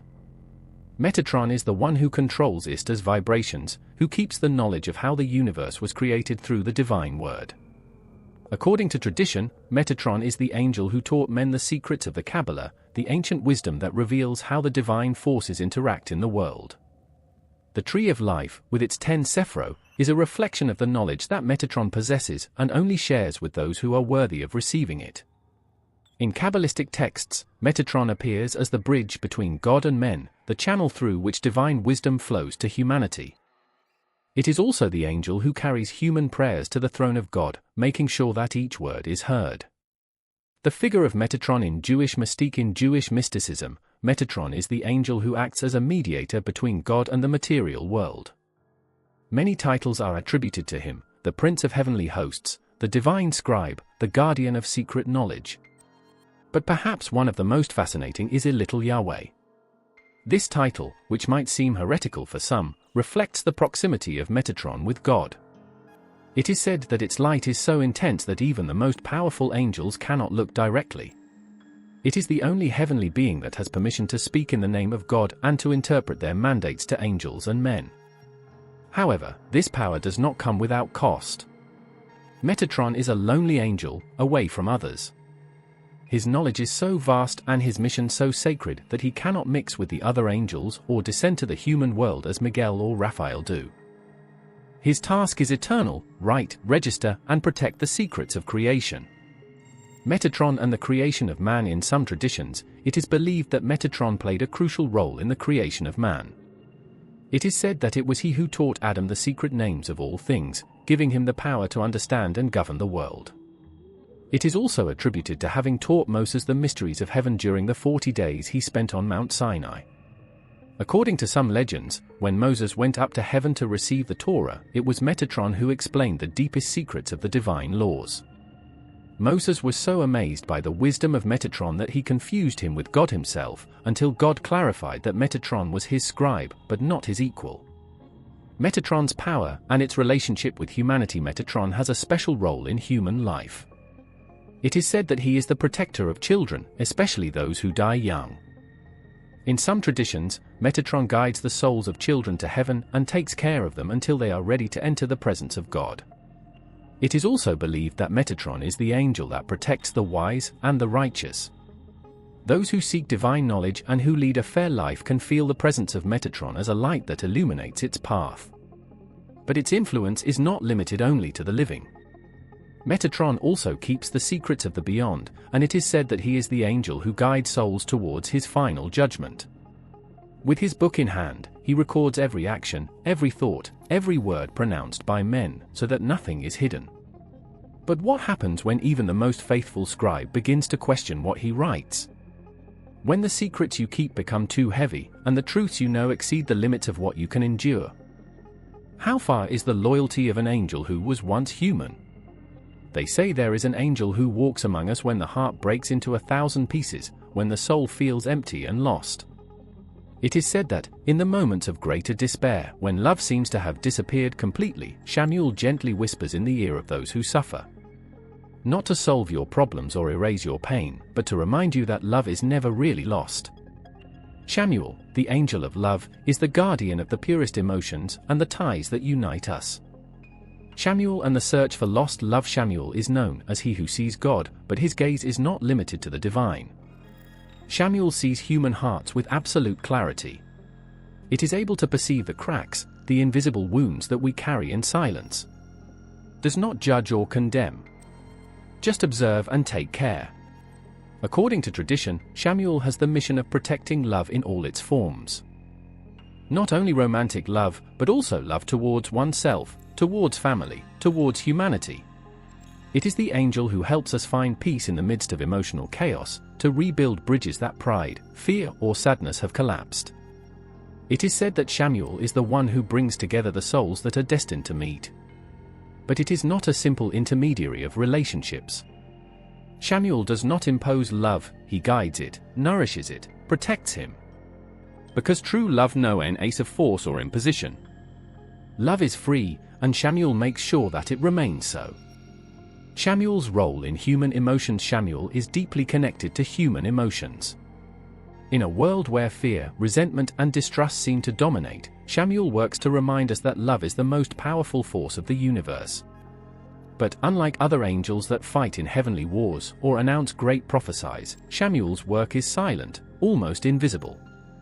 Shamuel acts in the small gestures, an unexpected call from someone dear. A hug at the right time. Forgiveness that comes when it seemed impossible. Each of those acts carries the trace of Shamuel, who works in the depths of the human soul, where the words do not arrive. He understands that love is not always easy. It is complicated, confusing, sometimes painful. But he also knows that it is the only way to inner peace and the true connection with others. When people are lost in their own dark thoughts, when they are convinced that they are not worthy of love, Shamuel is there, trying to light a spark of light. Because love begins with oneself. And without that seed, it is impossible to share it with others. Shamuel and inner peace. Shamuel not only protects love among people, he is also the guardian of inner peace. We live in a world that constantly pushes us towards competitiveness, insecurity, and comparison. In the midst of that noise, Shamuel tries to calm the internal storm. His presence is an invitation to stop, breathe, and remember that, deep down, we all seek the same, love and acceptance. But inner peace does not arrive effortlessly. Shamuel reminds us that we must face our own shadows, those fears and wounds we avoid. It drives us to look inside ourselves and accept everything we are, both good and bad. Only then can we open ourselves to true love, he who does not demand perfection, but understanding and compassion. When the heart is at war with itself, Shamuel acts as a mediator. It does not try to silence the internal voices that torment us, but listen to them and reconcile them. It teaches us that peace is not the absence of conflict, but the ability to embrace our imperfections and move on. Love in times of pain. Love is not always easy to recognize, especially in moments of suffering. When we lose someone, when a relationship ends, it seems that love fades, leaving an immense vacuum. But Shamuel works precisely in those moments of loss, helping broken souls to find comfort and hope. It is said that, when someone cries alone, Shamuel picks up those tears and turns them into seeds of future love. Because, although we do not see it at the time, each painful experience prepares us to love better. Shamuel teaches us that pain and love are intrinsically linked. We cannot experience one without the other. However, love never dies. It can be transformed, change shape, but its essence remains, as a flame that never goes out at all. Shamuel assures that this flame keeps burning, even in the darkest moments. Shamuel and reconciliation. One of the most important aspects of Shamuel's work is reconciliation. He is the angel who repairs broken links, who heals injured hearts and helps overcome the grudges and emotional barriers. When two people, separated by pride or pain, decide to take the first step towards forgiveness, Shamuel is there, guiding his words and softening their hearts. But forgiveness is not just for others, it is also necessary to forgive oneself. Shamuel reminds us that compassion begins inside. Only by accepting our own failures can really love and accept others. Shamuel's silence. Unlike other better-known angels, Shamuel does not appear with trumpets or prophesies. His presence is silent and subtle, like the whisper of a breeze that caresses his face on a hot day. But its impact is deep and durable. Shamuel does not seek glory or recognition. Its mission is simple, but essential: protect love in all its forms. And although his work often goes unnoticed, his legacy is in each smile, in each hug, in each act of goodness. Because every gesture of love is a victory against fear and hate, and every victory, however small, is a sign that Shamuel continues to work with each other. But what happens when love is ignored, when hearts harden and souls close? What happens when humanity forgets what it means to truly love? Can an angel continue fighting for a world that has lost faith in love? They say that true wisdom is not found in books or temples, but in the moment's simple coughs, in everyday gestures, in the gaze that poses with love about the world. But they also say that when human eyes clouding through routine or suffering, there is an angel that illuminates the way to truth and beauty. That angel is Jophiel, the bearer of divine wisdom. Jophiel is not only the angel of knowledge, but also of the understanding he transforms. He does not come to teach what we already know, but to open our eyes to see what we have forgotten, that everything in the world, even the smallest, keeps a reflection of divinity. Jophiel's silent touch. It is said that Jophiel does not speak out loud, as other angels do. Do not proclaim truths or dictates mandates. Instead, it touches the heart of those who are ready to wake up.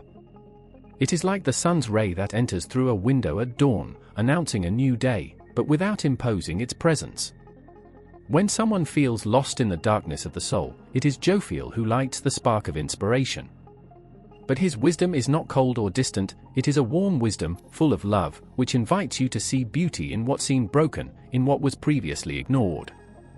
It is the voice that whispers that everything has a purpose, that everything can be redeemed. There are those who have felt it in the most unexpected moments, when a phrase in a book seems to speak directly to the soul. When nature reveals its perfection and leaves us breathless. When, in the midst of an internal storm, a thought of peace appears out of nowhere. Those moments are not coincidences. They are the flashes of Jophiel's presence, inviting us to look beyond the obvious. The wisdom that awakens the soul. But what really does it really mean to wake up spiritually? It is not to acquire complex knowledge or retire from the world. Awakening is to remember who we are in essence. It is to recognize that the divine spark we are looking for in the heavens also burns within us. Jophiel helps to clear the confusion, eliminate the layers of fear, ego, and pain that cover that internal light. But he does not do it with reproaches or punishments. Jophiel acts with infinite patience, like a gardener who takes care of a flower until he is ready to bloom. In the mystical tradition, Jophiel is the angel who helps find inner peace through the contemplation of divine beauty. Because beauty is not superficial or banal. True beauty is the harmony that exists in creation, the perfect order behind the apparent chaos. Beauty as a way to God. Jophiel teaches us that beauty is a direct manifestation of God. But it's not just about physical beauty. It is the beauty of an act of goodness, the beauty of a sincere smile, the beauty of forgiveness. In a world that often focuses on the superficial and material, Jophiel reminds us that true beauty is in what is not seen with the naked eye. It is in the essence of things, in the light that shines behind each shadow. This angel also invites us to find beauty in ourselves. Because most people live trapped in a cruel internal dialogue, judging and criticizing each other mercilessly. Jophiel teaches us to see us with the eyes of the soul, with compassion and love. You are enough as you are, Jophiel whispers in the ear of those who feel insufficient. The beauty you are looking for is already inside you. Light in times of confusion, in times of crisis, when the mind is filled with doubts and fears, Jophiel is the light that clarifies the way. His wisdom is not just intellectual, it is practical, it is transformative. It shows us how to find solutions where we only saw problems. When existential questions overwhelm us, why am I here? What is my purpose? What is the meaning of suffering? Jophiel does not respond with absolute certainties. Instead, he invites us to look at things from another perspective, to open the heart and mind to find answers in the least expected places. In the Kabbalistic tradition, it is said that Jophiel works with Metatron, helping the wise to understand the mysteries hidden in the letters and sacred numbers. But while Metatron is rigorous and meticulous, Jophiel is intuitive and flexible. Where one sees a code, the other sees poetry. The challenge of wisdom is not always easy to accept. Sometimes, we prefer to stay in ignorance, because the truth can be uncomfortable. But Jophiel does not force knowledge. His role is to invite, inspire, open doors. However, once Jophiel's light touches the soul, it is impossible to go back. It is as if we suddenly see the world with other eyes. The things that previously seemed insignificant now shine with a new meaning. What was previously routine becomes a sacred ritual. But what happens when someone rejects that light? What happens when the mind closes and the heart hardens? Can even an angel so patient how Jophiel keep waiting forever? In a world where the balance of justice seems constantly staggering, where power and ego often drown the truth, it is said that there is an angel that observes in silence, willing to restore balance. That angel is Rigel, the guardian of divine justice and the protector of harmony in heaven. But Rigel's justice is not cold or severe, it is a justice full of empathy, of understanding, of a deep yearning for the lost balance. Rigel does not charge sword or threat with punishments. His presence is rather that of a mediator, the one who listens to both parties and seeks the hidden truth behind the words. In a world where the strongest voices often silence the fairer, Rigel ensures that each soul is heard, even those that seem insignificant to the eyes of the powerful. The referee of heavenly disputes. The tradition that Rigel was designated by God as the referee in disputes between Los Angeles. And although it may seem surprising to think that even heavenly beings have disagreements, creation itself is full of tensions between opposites. Light and darkness. Mercy and justice. Love and punishment. Rigel does not take sides. It does not defend one on the other because its mission is to ensure that the balance is maintained. When the balance leans too much to the side, whether towards indulgence or towards severity, Rigel intervenes to correct it. It is said that, when Lucifer rebelled against God, Rigel was one of the few angels who remained neutral, observing with how disobedience and pride destroyed heavenly harmony. But when the battle ended and the fallen angels were expelled, it was Rigel who advocated a fair trial, making sure that even those who had made mistakes were treated with dignity. However, justice is not always popular. Often, those who seek power or revenge see an obstacle in Rigel, someone who prevents their wishes from being fulfilled without restrictions. But Rigel does not yield to pressures or threats. His commitment is with the truth and the divine order, not with the whims of men or the angels. Justice that goes beyond punishment. For Rigel, justice is not just punishing the guilty. True justice seeks to restore what has been broken, heal the wounds that conflicts have left and reconcile to the facing parties. Because Rigel's ultimate goal is not punishment, but peace. When someone is unfairly treated, Rigel is there, even if no one else sees it. When a voice is silenced, when a truth is hidden, he works silently so that justice prevails. But he doesn't seek revenge or revenge. Rigel's justice is compassionate, because he understands that even those who have made mistakes deserve an opportunity for redemption. The balance of forces. Rigel's work is not limited to individual conflicts. He also watches over the balance of the great forces of the universe. Because creation, in its essence, is a delicate act of balance. If mercy extends without limits, it can lead to chaos. But if justice is imposed without compassion, it can become cruelty. Therefore, Rigel works on the margins, where the lines are more blurred, where the truth is not always clear. He is not an absolute angel. It is an angel of nuances, of grises, of the areas where humanity struggles to understand what is right. Justice in human hearts. Although Rigel acts in heaven, his influence also feels on earth, in every corner where someone raises his voice against injustice. It is present in judges who seek the truth, in activists fighting for the rights of the oppressed, in each person who, given abuse, decides not to remain silent. But Rigel's justice is also internal. He invites us to look inside ourselves and make an honest judgment of our own actions. Because justice is not only required out, it is also practiced inward. How many times have we acted unfairly with ourselves? How many times have we ignored our own needs, or have we judged too hard? Rigel reminds us that justice begins with oneself. If we want to live in a fairer world, we must first be fair with our own souls. The voice that cannot be silenced in times where injustice seems to reign, where the powerful manipulate the truth and the weak are ignored, Rigel's voice continues to resonate. Although it is not always clear, its presence is a constant reminder that justice never dies. It can be temporarily suffocated, it can be ignored for a while, but always finds a way to come to light. Rigel is the voice that cannot be silenced, the weight in the balance that burns or later inclines things to the right side. And although the way to justice can be long and painful, Rigel invites us to trust that any fair act, however, says. But what happens when human hearts harden so much that they can no longer distinguish the right from the unfair? What happens when justice becomes an act of revenge, and balance is completely broken? Can Uriel restore harmony in a world that seems destined for chaos? They say that memory is the guardian of the soul, that without memories, we are nothing more than shadows of what we were. But what happens when those memories fade? When the truth is hidden behind a veil of oblivion? It is then when Uriel, the angel of memory, descends silently to restore what was lost. Their mission is to remind souls their divine origin, remind them who they are really and where they should return. He is not an angel of great proclamations or epic battles. Uriel works silently, weaving the invisible threads of truth in human hearts. It is said that his touch is like a whisper in the mind, a feeling of déjà vu, a forgotten memory that suddenly returns with clarity that cuts like a ray of light in the dark. The guardian of sacred memories, Uriel, is the angel that guard the most important memories of creation. In the heavenly records, keep every word pronounced by God, every promise made, each sacred law dictated.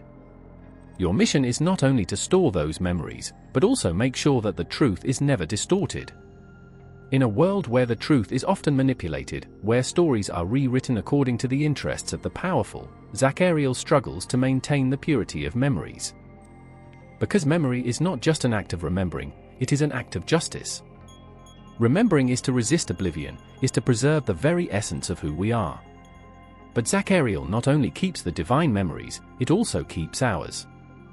Each tear spilled, every shared smile, each lesson learned is recorded in the depths of the soul, and Uriel ensures that none of that is lost, even when we forget it. The pain of oblivion. In the mystical tradition, it is said that oblivion is one of the cruelest punishments. There is no bigger suffering than forgetting who you are, forgetting your roots, your purpose, your essence. And in this world, we live surrounded by that forgetfulness. We forget the love that created us. We forget the connection we have with others. We forgot that we were made for eternity. Uriel works in the shadows to break the chains of oblivion. Your touch can be subtle, but deep. Sometimes, it comes in the form of a dream that shakes us, a memory that we thought was lost, a feeling of nostalgia for something we cannot identify. That pain we feel when we remember something that we do not know how to name, that feeling of having forgotten something important, is Uriel playing the doors of the soul, inviting us to recover what we have lost. Memory as a way to truth. Uriel not only keeps individual memories, but also the collective memory of humanity. It is the angel that watches because the lessons of the past are not lost in time. Because forgetting the past is to be repeated to repeat it. When societies forget their mistakes, when the horrors of wars, injustices, and abuses are fading over time, Uriel tries to remind them that the truth never disappears completely. It can be silenced, but always finds a way to return. But what happens when someone resists remembering? When forgotten is a conscious choice? Can Uriel make a forgotten truth resurface even in the most hardened hearts? The memory that transforms the memory is not just a burden of the past, it is an act of transformation. When someone remembers an important lesson, their life changes. When a town remembers its history, its destiny is redefined. Uriel invites us to remember the essential truths, those that have been written in our hearts since the beginning of time. You are loved. You are part of something bigger. You have a divine purpose. In moments of despair, when someone feels that he has lost all sense, Uriel reminds him that the truth is still there, waiting to be rediscovered. And that truth not only transforms the mind, transforms the soul. The angel of lost memories. It is said that, at the moment before birth, each soul knows all the truths of the universe. But, upon entering the world, we blow a veil of oblivion, and we spend our life looking for ourselves. Uriel is the angel who accompanies souls in that search process. It does not impose answers or reveal everything at once. Guide gently, leaving clues, awakening memories or Elvidas, until, little by little, the pieces of the puzzle begin to fit. But there is a memory that many fear facing, the memory of their own mistakes, of their own sins. What happens when memories are too painful? When someone prefers to bury them in the depths of their being? Uriel does not judge those memories. It does not bring pain to punish, but to heal. Because remembering the error is also to remember that there is redemption. And, through that redemption, the truth is restored. The link with the future. Interestingly, memory not only connects us with the past, it also projects us towards the future. Uriel reminds us that we are responsible for what we do today, because what we sow will be the memory of tomorrow. When someone acts with love, generosity, and justice, those acts are recorded in the memory of the universe, and that truth cannot be erased. But when someone sows hate, destruction, and oblivion, those actions also leave a brand. Uriel invites us to choose what kind of memory we want to leave behind. Will we be remembered as those who sowed light, or as those who left a trail of shadows? And, ultimately, what happens to the memories that we don't want to face? Can Uriel even help reconcile someone with his own most hidden truth? Is it possible to completely restore the divine memory of a soul that has fallen into absolute oblivion? In a dark corner of the human soul, where lust is turned on as a devouring flame, it is said that inhabits Asmodio, the demon whose presence corrupts the purest wishes and leads souls to perdition. His name resonates in the shadows as an echo of temptation, inviting humanity to give in to ephemeral pleasures and to get lost in the abyss of insatiable desires. But behind his seduction, a mortal danger is hidden. Asmodeus is not only a demon of lust, but the master of internal corruption who slowly consumes everything he touches. Asmodio is not just the tempting who whispers to the ear of those who give themselves to their lowest wishes. It is a reflection of human weakness, of unbridled desire that becomes a force that drags, which destroys everything in its path.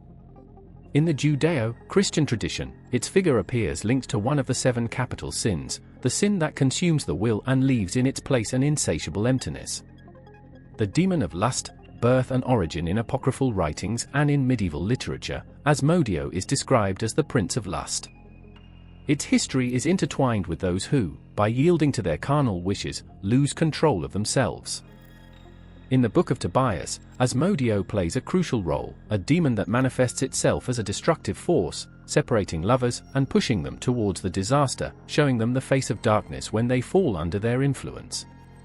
But Asmodio is not just a simple tempting, it is the catalyst that unleashes the lowest passions and destroys the souls that dare to succumb to them. His name is associated with the idea of disorder, with the rupture of divine laws that seek to maintain the natural order of life. In this sense, Asmodeus not only represents lust, but also chaos and the loss of balance that once existed in the human heart. Lust, the sin that consumes lust, one of the 7 capital sins, is the land where Asmodio plays its most devastating role. Lust is not just uncontrolled sexual desire, it is a force that consumes the soul, will and reason. Asmodio does not only seek to satisfy the momentary desire, he wants desire to never end, to become an obsessive need that will cloud the trial and make the human being a slave to his passions. In the stories that revolve around its figure, Asmodio appears as a cunning and manipulative being, which knows the darkest corners of the human soul. It shows as a tempting shadow, changing its shape to adapt to the deepest wishes of its victims, always one step forward, waiting for the perfect time to make those who are attracted to their call fall. Temptation, an innocent game or a deadly trap. One of Asmodio's most disturbing aspects is his ability to disguise his temptation as something harmless, as a small indulgent taste that would not seem to harm. At first, your offerings may seem harmless, a furtive look, a fleeting thought, a momentary desire. But, like the most lethal poison, Asmodio works slowly, infiltrating the minds and hearts of those that allow it, until everything that remains is an insatiable obsession. It is in the seduction where Asmodio has its power. He doesn't need to force anyone, you just need to make desire turn on in the human heart and wait for it to be consumed. Once ignited, the desire never goes out completely, and on the way to their satisfaction, everything else fades: morality, reason, relationships, and even internal peace. Corruption, the death of the soul. What differentiates Asmodio from other demons is its ability to corrupt the soul from within. Sin of lust is not only an action, but a transformation. Each lustful thought, every delivery to temptation, is another step towards the destruction of the soul, a corruption that begins in the heart and extends throughout the being. Lust, under the influence of Asmodeus, never satisfies itself, and in its insatiable appetite for more, the soul disintegrates. Instead of satisfying the need, Asmodio only amplifies it, turning desire into a destructive force that consumes relationships, aspirations, and, ultimately, the sense of oneself. Temptation becomes an obsession, and obsession, a chain that imprisons the soul. The relationship with the sin and fall of man Asmodeo is not only the tempting of the flesh, but also the testimony of the human fall. Its connection with lust reflects the fragility of human nature against sin. In a world where pleasure is presented as the ultimate goal, Asmodeus becomes the reflection of a humanity that, seeking immediate gratification, loses itself in the process. His relationship with the fall of man is not only historical, but symbolic. Asmodeus personifies that part of every human being that yearns for the forbidden, who feels tempted by what he knows should not be desired. Like Eve, she yielded to the temptation of the snake in the Eden. Human beings give to the charm of Asmodeo, forgetting that true pleasure does not reside in unbridled desire, but in love, purity, and divine unity. Lust, the shadow of love, and in its darkest essence, Asmodeus not only symbolizes the sin of lust, but also the perverse distortion of love. Because lust is not love, but an overflowing and insatiable desire that seeks possession, control, and gratification without consideration for the welfare of the other. Asmodeus destroys the beauty of genuine love by transforming it into an unsustainable need, a selfish desire that leaves empty people and alone, unable to experience true love. Like fire, it can be a source of heat and life. It can also consume everything it touches. Asmodeus feeds on that flame that burns inside each human being, lighting a passion that sweeps everything in its path. And while passion burns, true love dissolves in ashes. Asmodeo is not simply a demon, it is the shadow of human desire, the temptation that, when it is not controlled, leads to destruction. In Dance Between Desire and Temptation, Asmodeo expects patiently, as a reflection of human fragility, reminding us that true strength lies in controlling what burns in the heart, before consummation of everything we are. In the darkness of the ancient myths, where the shadows dance among the forgotten words, a figure as enigmatic as terrifying arises, Lilith, the first woman, the rebel, who dared to challenge the divine orders. In the stories that are woven in the human soul, Lilith is the figure that transits the line between holiness and condemnation, the woman who, in her desire for freedom, stripped of the chains of Eden and became a marked legend for anger, pain, and revenge. It was not always the demonic creature we know today. His story begins long before the conviction, in a paradise in which, if things had been different, Lilith would have been remembered as a figure of power and grace. But disobedience, that human sin, led her to become more than a simple woman. Lilith transformed into the very image of the rebellion, and his name resonated as a warning in the coming centuries. The first woman, the lost Eden. Lilith's story begins in Eden, that garden full of purity and goodness. Before Eve, before the snake, there was a woman made of the same land that Adam, the same in her creation, the same in her nature. Lilith, Adam's first companion, was created to share her domain, to walk together in harmony. But fate, as always, has other intentions. Lilith's oldest story tells us that she was not willing to submit. In a world where obedience was the key to salvation, Lilith questioned the established hierarchy. He did not agree to be subjugated by Adam, neither with heart nor body. He challenged the divine order, seeking equality, seeking freedom, looking for his own place in a world where there was no space for female independence. She did not bow before Adam, neither body nor in soul, and that was her conviction. The rupture was inevitable. Lilith, refusing to be subjugated, abandoned Eden, leaving behind the life he had met. It is said that in her flight, she knows he entered the desert chaos, in the abyss where the gods and demons mix, and there, their transformation began. Of a rebel woman to demon, the fall, the abandonment of Eden marked the beginning of a new stage for Lilith. Far from divine protection, the woman who was once created to accompany Adam became a feared figure, a symbol of disobedience and rupture. Lilith's transition from a rebelly free to demonic woman is one of the darkest paradoxes of Judeo-Christian mythology. As he entered more in the shadows, his figure distorted himself, became something much more dangerous than a simple woman. Lilith became the queen of demons, a figure of revenge, of chaos, of destruction. In the old legends, Lilith is known as the mother of demons, which engenders the dark spirits that stalk at night. It was said that his anger was poured over men, especially about newborns and women, whom he harassed in dreams or in the dark. Lilith's legend crossed with many others, and in each culture, his figure multiplied in various ways: demon, witch, mother of monsters, snake, even symbol of freed femininity. Each story transformed her, but her essence remained: the woman who disobeyed, the woman who dared to challenge what was imposed. The forbidden woman, the symbol of female rebellion, Lilith's figure began to acquire a dark nuance, but also became a symbol for women who challenged the rules. His story, which began as a narrative of disobedience, was reinterpreted as a manifestation of struggle for autonomy and freedom. In the collective imaginary, Lilith stands as the archetypal figure of the woman who does not submit, the woman who dares to challenge the expectations imposed. It wasn't just a story of demons and darkness, it was the story of all those women who have sought a place in a world that marginalizes them, of all those who, like Lilith, have had to fight for their right to be themselves, to choose their destiny. In many feminism circles, Lilith is seen as the primary woman who refused to be a shadow, which did not accept the chains of submission and, therefore, was transformed into a demonic figure. The encounter with the devil, Lilith, and his role in Judeo-Christian mythology. As Lilith became a dreaded figure, her influence expanded through the layers of folklore and Judeo-Christian mythology. In some stories, it is said that Lilith allied with Satan, becoming her consort, the queen of demons.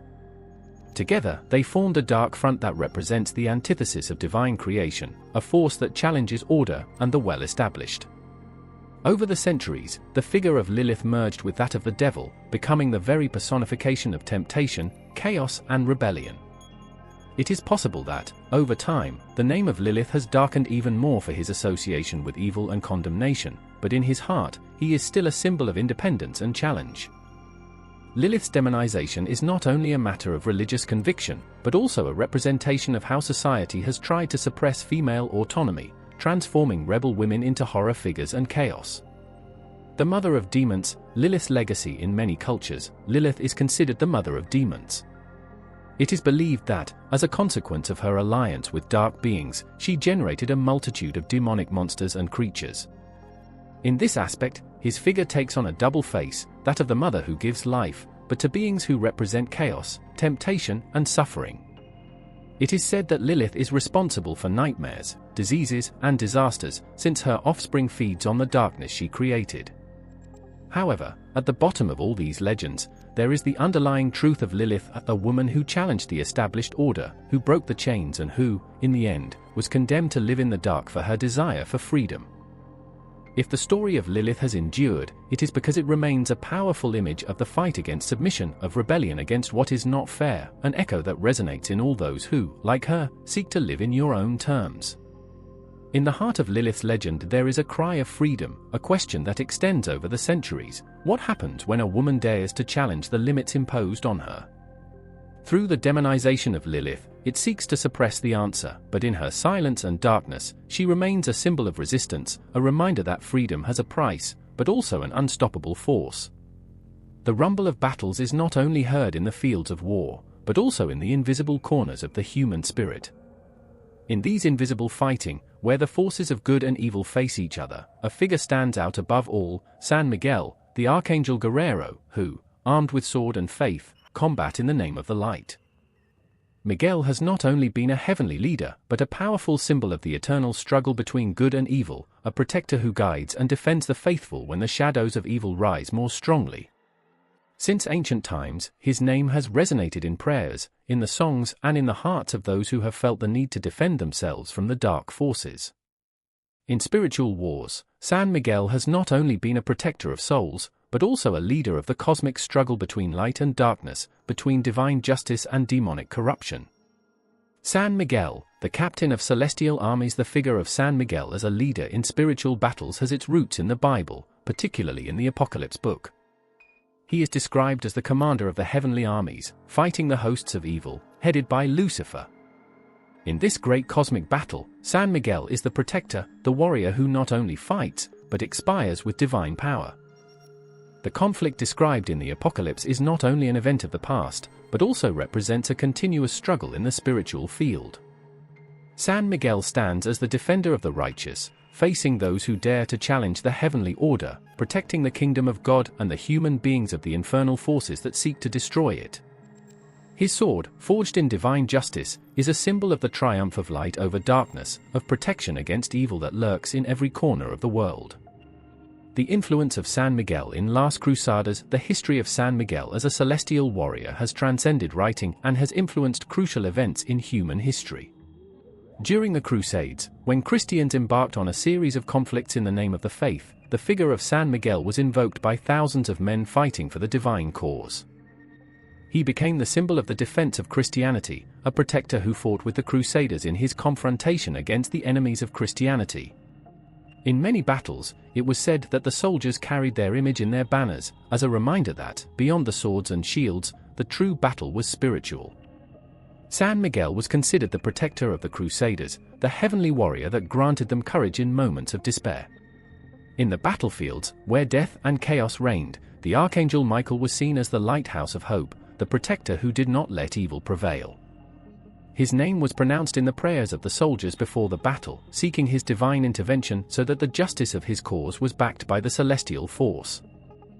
Although the Crusades were terrible and bloody, Miguel's figure represented the fight for what was believed as the supreme good, and his presence was felt in every raised sword, in each war cry, in each sacrifice made in his name. The Archangel Miguel and the battle against evil, the long spiritual war. San Miguel has not only fought in the physical field of human battles, but in the invisible field of spiritual wars that occur within the human heart and in the celestial field. Every time a person fights his own demons, against temptation, sin or despair, San Miguel is there, fighting by his side, guiding his efforts with his sword of light. Throughout history, there have been crucial moments in which humanity has been on the verge of despair. In those dark moments, the Archangel Miguel has been seen as the protector who intervenes to restore balance. In times of plague, in times of war, and in the periods of spiritual uncertainty, its presence has felt like a divine wind that pushes the dark forces towards the defeat, ensuring that the light prevails. The spiritual war is not only a matter of facing visible demons or external forces, but of fighting the interior evil, the evil that lives in every human being. San Miguel, as a heavenly warrior, becomes a resistance model, not only in the face of external battles, but also in the face of internal temptation that seeks to drag people towards darkness. He is the example of constant struggle, the defense of faith and victory over shadows. The power of San Miguel in the dark times. In times of great darkness, such as those lived during the great pests, invasions, and religious wars, the figure of San Miguel resurfaced as an emblem of hope and strength. In those moments, when evil seemed to gain ground, the faithful resorted to their intercession to obtain protection and guidance. San Miguel became the holy protector from those who were looking to protect their lives, not only on the physical level, but also in the spiritual. In the Middle Ages, when the shadows of superstition and the fear of the unknown sent over the world, the temples dedicated to San Miguel flourished in places of protection. In the battle against despair and evil, people went to these places to find comfort, and many believed that by invoking their name, divine intervention were secured. San Miguel was not only a physical protector in war, but also a spiritual defender who guided souls through internal struggles and battles for faith. His presence in the moments of despair served as a reminder that evil did not have the last word, and that, through faith and resistance, good would always prevail. The Archangel Miguel today, protector in modern battles. Although the times have changed, the figure of San Miguel remains a symbol of fighting the forces of evil. Today, its image remains a lighthouse of hope and protection in a world full of spiritual challenges, where battles are not only physical, but also emotional, psychological, and spiritual. In daily evidence, in the fight against vices, despair, and adversities, the invocation of San Miguel remains a source of strength. His role as a protector and leader in spiritual wars has not disappeared, rather, it has become a powerful ally for those who face the internal dilemmas and temptations of the modern world. Throughout history, San Miguel has been a protector, a leader in spiritual war, a defender of faith, and his influence extends far beyond physical battles. He represents the eternal struggle of good against evil, justice against injustice, and light against darkness. In each era, in each conflict, his sword of light continues to be raised, guiding those who dare to fight for what is fair. And in the battles of the soul, San Miguel remains the tireless warrior who, with his courage and faith, reminds us that the fight is never in vain.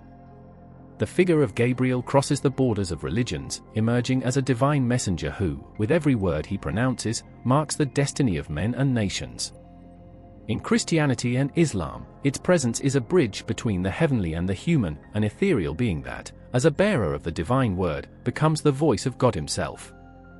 But, despite the fact that Gabriel is recognized in both traditions, each perceives and honors him in his own way, according to the context and spiritual needs of his people. In Christianity, Gabriel is mainly known for his speech in the key events of salvation, the announcement to the Virgin Mary and the message of the arrival of the Messiah. While in Islam, Gabriel, or Jibril, is considered one of the highest angels, the person responsible for the revelation of the Quran and the guide of the prophets. Throughout the centuries, the figure of Gabriel has been seen as the messenger who joins the divine designs with humanity, bringing with him the light of revelation and hope for a world often full of shadows.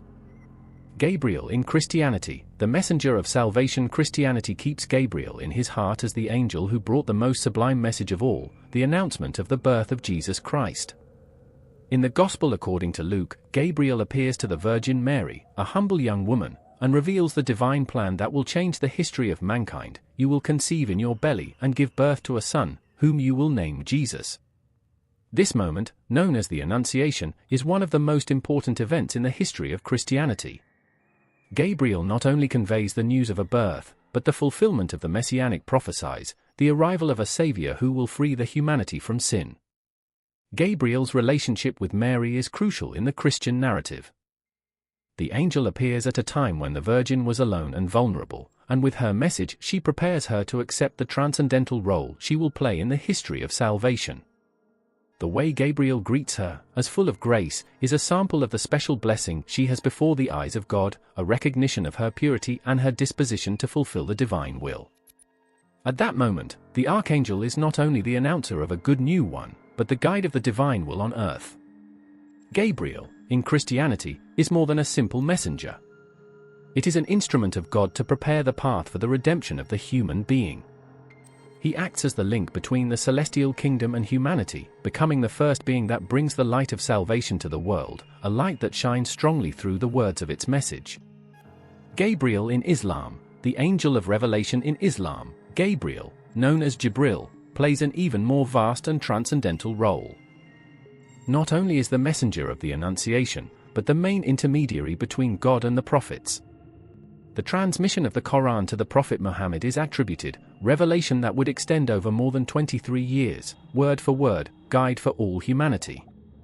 In the Islamic tradition, Jibril is the angel who has transmitted the divine will not only to Muhammad, but also many of the previous prophets, such as Abraham, Moses, and Jesus.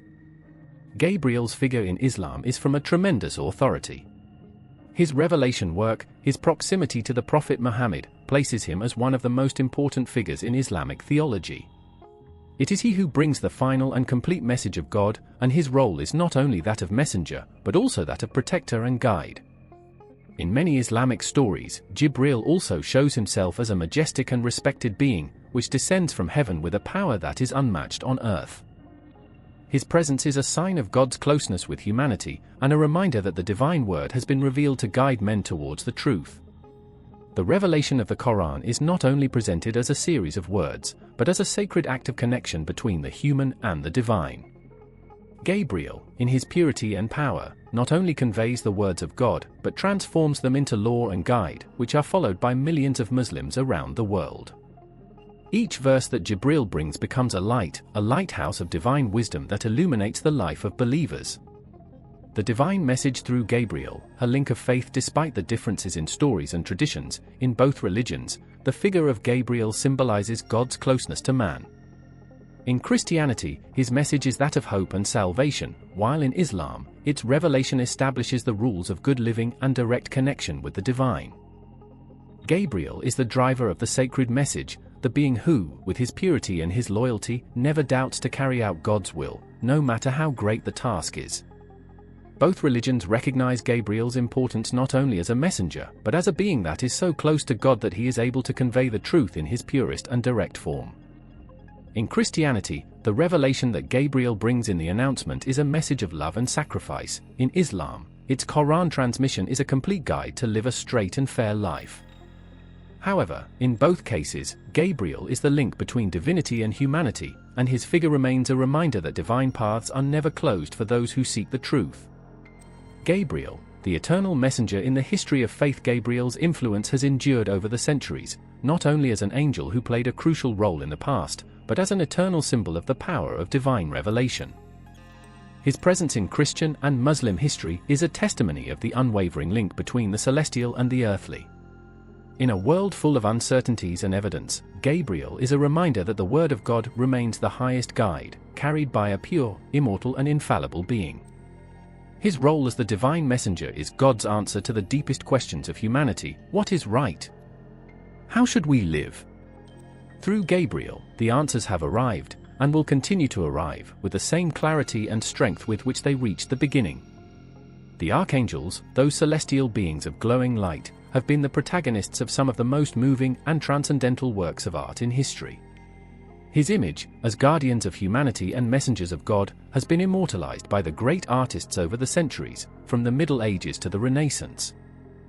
Through painting and sculpture, archangels have come alive, manifesting their divine power and their closeness with human beings. Each work has been an attempt to capture the ineffable, to shape the intangible and, above all, to reflect the human desire to connect with the divine. In the Middle Ages, artists represented the archangels as figures of great spiritual authority. They were powerful, but distant beings, whose forms were wrapped in mystery. In the Renaissance, however, his image was transformed.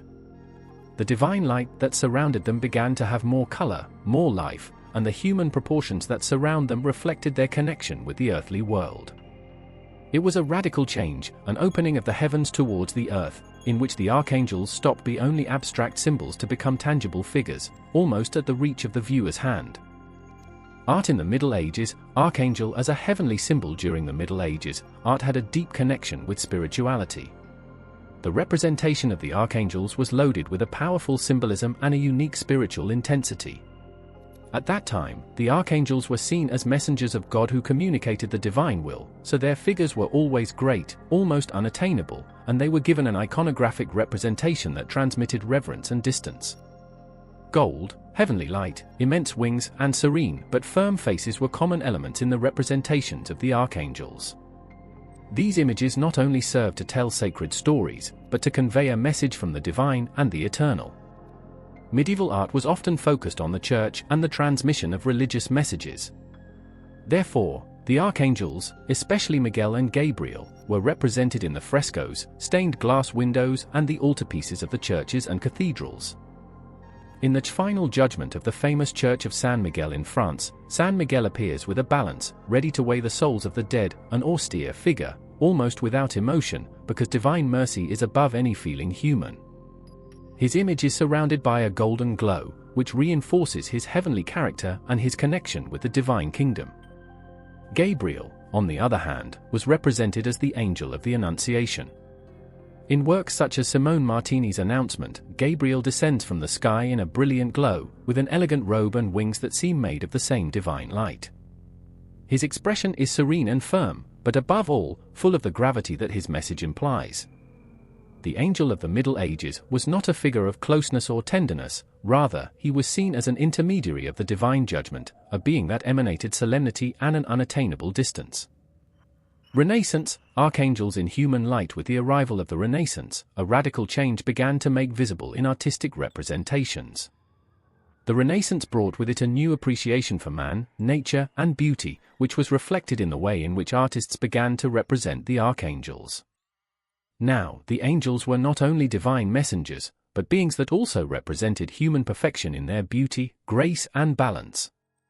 The figure of the archangel became more human, more accessible, and, above all, closer to human beings.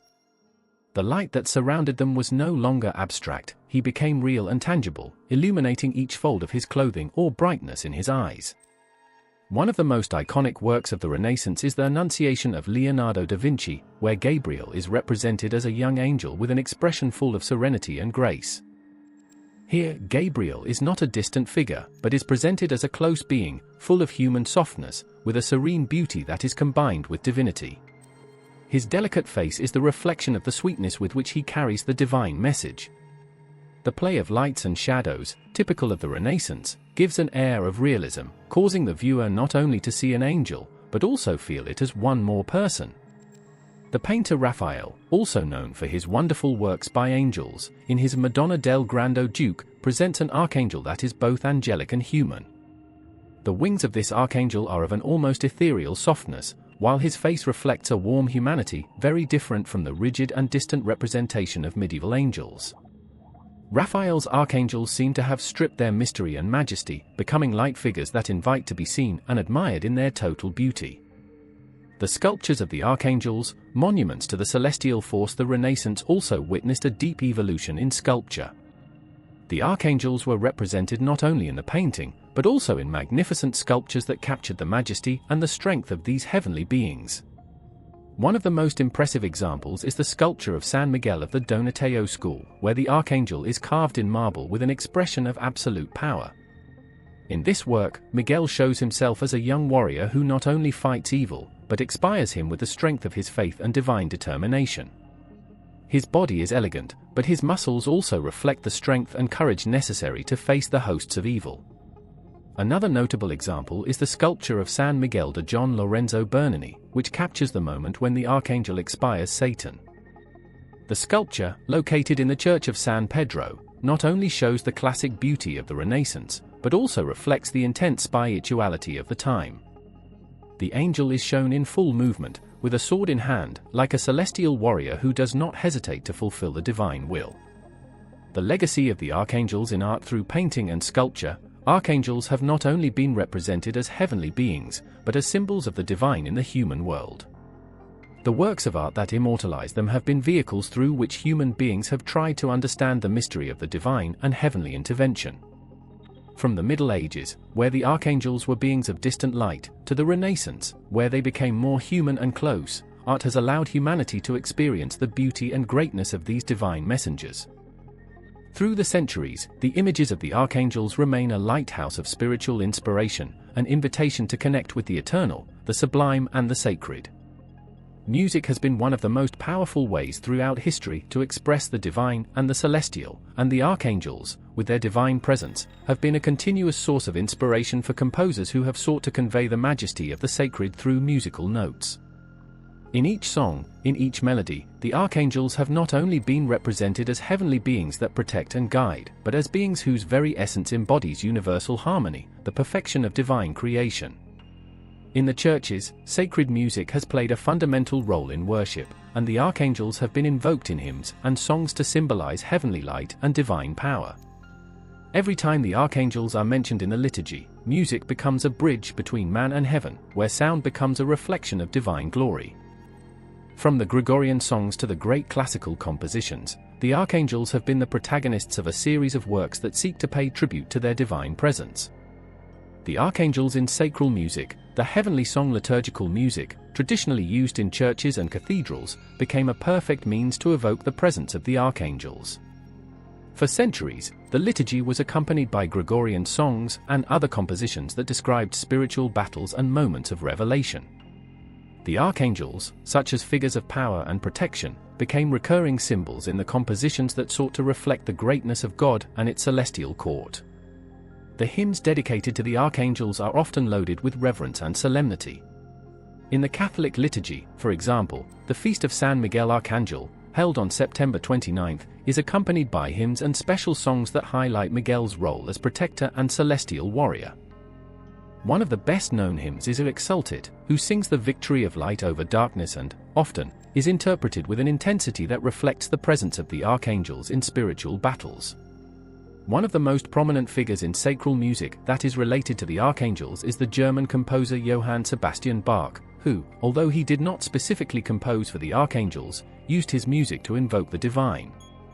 In their compositions, especially in their cantatas and masses, Los Angeles and their interventions are a recurring theme, referring to them as messengers of God's will.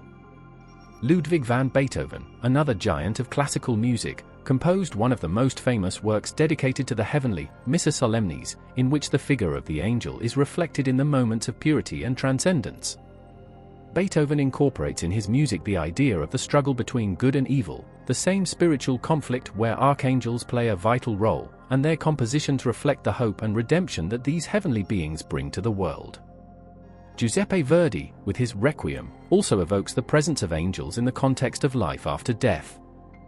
In this monumental work, the archangels, as in the Christian tradition, have a role in the final judgment, where the voice of Los Angeles resonates through harmonies, carrying the soul towards the divina. The voices of the choirs, in an impressive deployment of power and beauty, represent the arrival of the angels that announce the redemption of humanity. The angel in Baroque music, the connection with the divine. The Baroque was a particularly fertile time for the creation of sacred music dedicated to the archangels.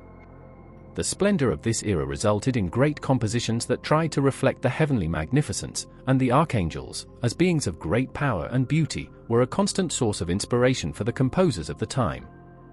Johann David Heinischen, a German Baroque composer, dedicated several of his works to Los Angeles, including compositions in honor of the three best-known archangels, Miguel, Gabriel and Raphael. In their compositions, the archangels are represented as dramatic figures, full of power and dynamism, leading the listener to an experience of the sublime and the spiritual. On the other hand, the Italian composer Antonio Vivaldi, known for his concerts, was not only famous for his stations, but also dedicated several pieces to the divine, including Los Angeles in his repertoire. In his work Gloria, Vivaldi uses music as a vehicle to take the listener closer to heaven, where the presence of angels and his praise to God are heard in each vibrant note and full of emotion. The angel in contemporary music. Even in the most modern music, the figure of the archangels remains a source of inspiration. Contemporary composers such as John Adams and Arvo Pärt, in their spiritual exploration, have included references to Los Angeles in their works. In the case of Pärt, his minimalist style and his use of Gregorian song evoke the serenity and light of Los Angeles, bringing music to a state of deep meditation. Angels in contemporary music are not only represented in large symphonic compositions, but also in popular and film music. In films such as The Mission, the soundtrack of Ennio Morricone evokes the presence of Los Angeles, using melodies that seem to invoke the heavenly and transcendental. Music becomes a means to give life to the invisible, such as the archangels, whose presence feels in each chord. The Song of Los Angeles, eternal praise music and archangels are linked to the same essence, a constant search for the sublime, the transcendental and the divine. Through the compositions dedicated to the archangels, human beings have tried to capture, in notes and melodies, the heavenly power that these beings represent. Each piece, from medieval hymns to modern symphonies, is a reflection of the relationship between the human and the divine, between earth and heaven. Archangels, such as light, protection and wisdom figures, continue to inspire composers over the centuries, carrying their messages of power and peace to the heart of the human being. In each work, Los Angeles sing in harmony, and that music continues to resonate, reminding us of the deep and eternal connection between us and the divine. Archangels have been a source of inspiration, comfort and guide for people throughout history, and their influence has not even ceased modern spiritual movements. In spiritualism and the New Era, these heavenly beings have transcended their traditional religious representation to become central figures in esoteric practices and contemporary literature. Archangels are seen not only as messengers of God, but as spiritual guides, protectors and assistants on the road to healing, balance and inner awakening. In this modern world, where spiritualism has acquired a new dimension, archangels continue to play a fundamental role in the lives of many, transcending the barriers of religions and opening doors to a broader understanding of the universe. Archangels in spiritualism, spiritual and protective guides. Spiritism, as a religious and philosophical current, believes in the existence of spirits that interact with the earthly world, guiding people towards light and spiritual growth. In this context, archangels play an essential role. They are not only distant entities that inhabit a heavenly kingdom, but active beings that offer help, protection, and guide to individuals in their daily lives. These heavenly beings are seen as spiritual guides that act as intermediaries between the earthly plane and the spiritual world. In the Spiritian doctrine, archangels are considered as representatives of divine love and universal wisdom. They are present at crucial moments of people's lives, helping those who are in times of crisis or despair. They are often invoked to receive advice or intervention in moments of spiritual confusion. It is believed that their energies and vibrations can help raise the human spirit, purify it and guide it in its path to lighting. Miguel, Gabriel, Raphael and other archangels present themselves as protectors that fight against dark forces and evil. Many spirits believe that these heavenly entities, along with other spiritual guides, help free up to the souls trapped in darkness or suffering, leading them to a state of peace and serenity. Its presence is seen as a lighthouse of light in the midst of earthly confusion, a reminder of the existence of a divine love that is always available for those looking for the spiritual guide. The Archangels in the New Era, cosmic connection and healing in the New Era. Archangels have taken a preeminent place as beings of light that not only offer protection and wisdom, but also associate with spiritual and energy healing. Instead of being linked to a single religious tradition, archangels in the spirituality of the New Era are seen as universal guides, accessible to all regardless of religion or personal beliefs. People invoke archangels to help them heal their bodies, minds, and spirits, and to find a balance in their lives. Meditation, yoga, and other modern spiritual practices are often accompanied by invocations to the archangels. It is believed that their energy can harmonize the chakras, restore emotional well-being, and open the heart to inner peace. San Raphael, for example, is associated with physical and emotional healing, while Gabriel is invoked to receive mental clarity and improve internal communication. The vibrant energy of the archangels is used to unlock the energy channels of the body and restore the connection with the universe. In the New Era, the connection with the archangels is seen as a way to align with the energies of the cosmos. It is believed that these heavenly beings help people connect with their life purpose, overcome emotional obstacles, and achieve greater understanding of themselves. The influence of the archangels extends beyond protection and advice. They are seen as facilitators of the spiritual evolution of human beings. In this context, the archangels not only guide people, but also teach them to be channels of light and love for the world that surrounds them. Archangels in spiritual and esoteric literature. The spiritual and esoteric literature has been another of the great vehicles of dissemination of the archangels in modern culture. In books, novels, and philosophical writings, archangels appear as figures that guide the characters towards the truth, light, and universal love. Many times, they are presented as beings of great wisdom that, in their role of guardians, help souls to discover their true nature and free the bonds of the ego and fear. Contemporary authors have explored the role of archangels as protectors and guides in an increasingly disconnected world spiritually. In many cases, the archangels are not only involved in the process of salvation of the characters, but also play a crucial role in the self-discovery process. The books of the New Age have incorporated figures such as Miguel, Gabriel, and Raphael as spiritual teachers who teach lessons of unconditional love, courage, and compassion. Its presence in literature becomes a reminder that, beyond earthly problems, there is a level of spiritual reality that is available for all those who are willing to raise their conscience. Authors such as Doreen Virtue, known for her work with angels, has written numerous books that address how archangels can be invoked to receive help in various areas of life. In their writings, archangels are not simply mythological or religious figures, but are seen as beings available for those who seek to improve their lives, heal their hearts, and achieve a greater connection with the divine. Esoteric practices and the invocation of the archangels. In the esoteric sphere, the practice of invoking archangels is closely related to the belief that human beings can access higher energy to improve their lives and achieve inner peace. Many white magic practitioners and esotericism believe that archangels can be summoned during rituals and ceremonies of healing, protection, or self-discovery. The invocation of the archangels is seen as a way of connecting with cosmic forces that help us purify our energy and find the balance between the spiritual and the material. Archangels also play a key role in the practices of display and energy healing. During guided meditations, it is believed that their energy flows through the participants, cleaning emotional blockages, help giving the manifestation of intentions, and bringing a sense of peace that transcends the physical. It is believed that, by connecting with the archangels, people can experience a spiritual elevation that allows them to face the challenges of life more clearly and calmly. The spiritual path, the light of the archangels. In this modern context, where the spiritual world is constantly being redefined, archangels remain universal guides for those looking for answers beyond the earthly. They are symbols of the deep connection between the human being and the divine, representing the light that illuminates the path to inner awakening and deep healing. Through meditation, invocation, and energy connection, archangels remain a fundamental part of the spiritual search in the contemporary era.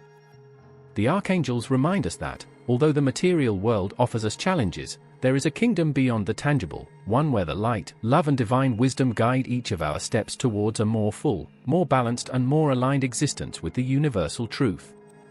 In the vast spiritual universe, where invisible forces influence the destiny of humanity, the concept of good and evil manifests itself with a fierce and palpable intensity in the heavenly struggle. The archangels and demons, emblematic representations of these forces, are erected as powerful symbols of eternal battle between light and darkness.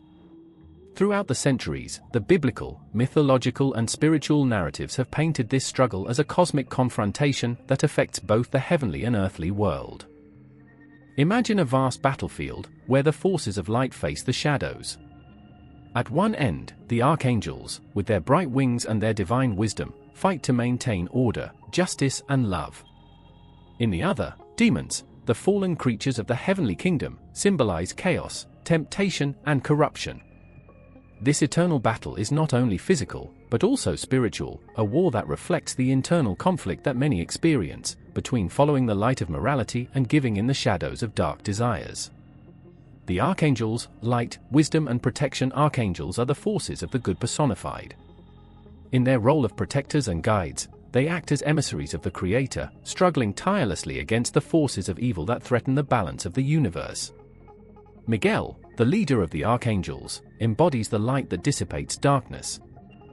In the scriptures, his figure is presented as an unstoppable warrior, a being of great power and courage that leads the heavenly hosts in the battles against demonic hosts.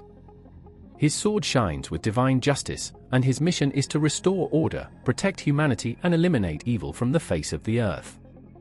Archangels are symbols of heavenly wisdom, unconditional love and harmony. Gabriel, messenger of God, brings revelations and guidance to those who are destined to receive the divine word. Meanwhile, Raphael, the heavenly healer, offers comfort and restoration in times of suffering.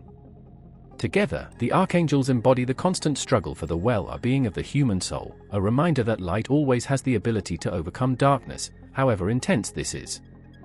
The demons, temptation, chaos and rebellion. On the other hand, demons represent the antithesis of everything that archangels defend.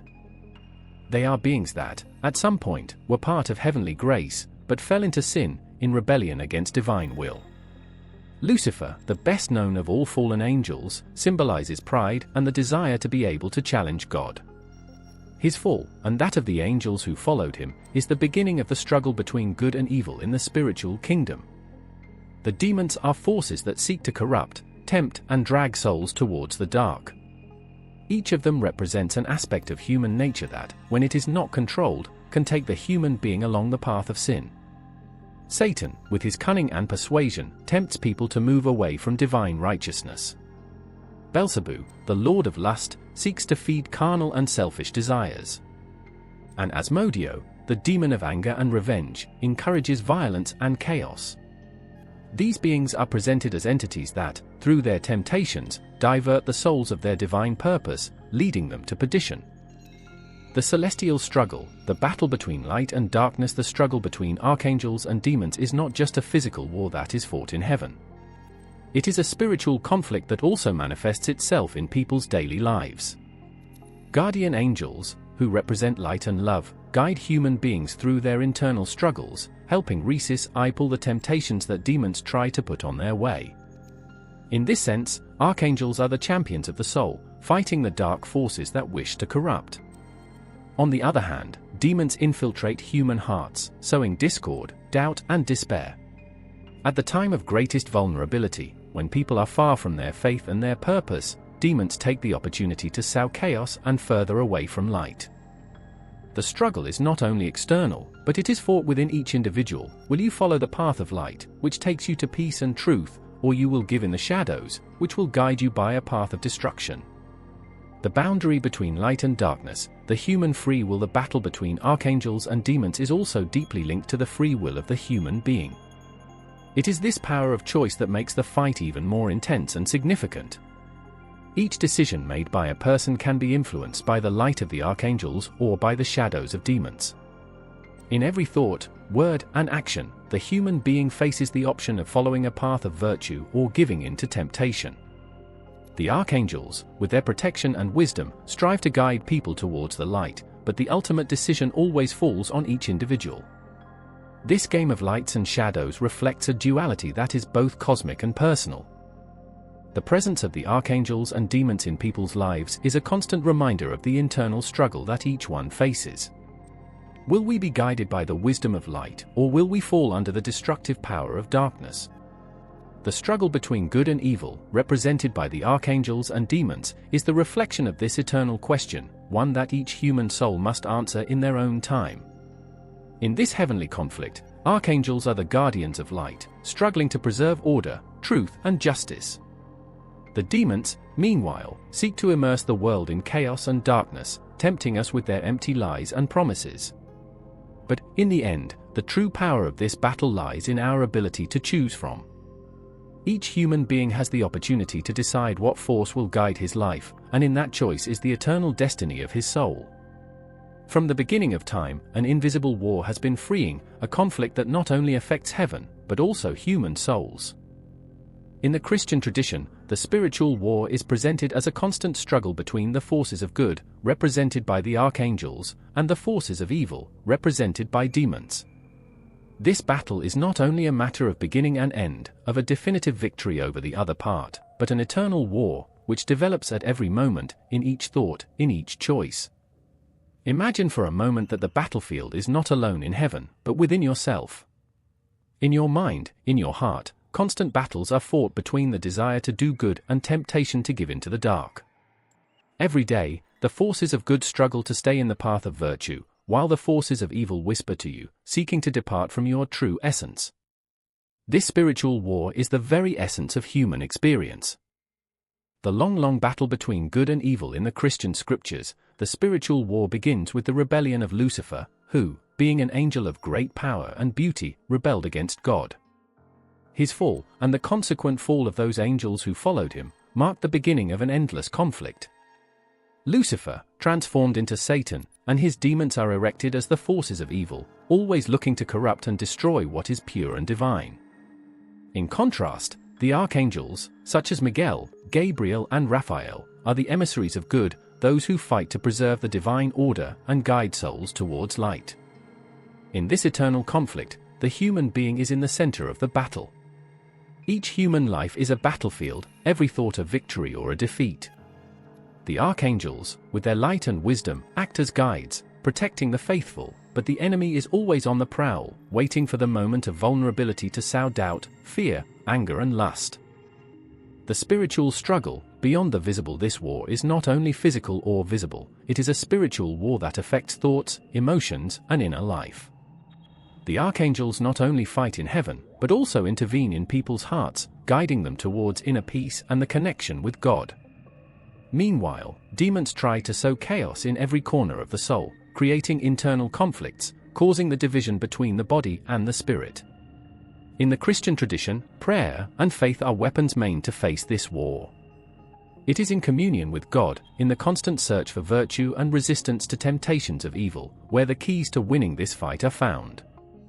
The archangels, as messengers of God, not only protect and defend, but also strengthen those who fight spiritually, instilling in them the necessary light to overcome internal darkness.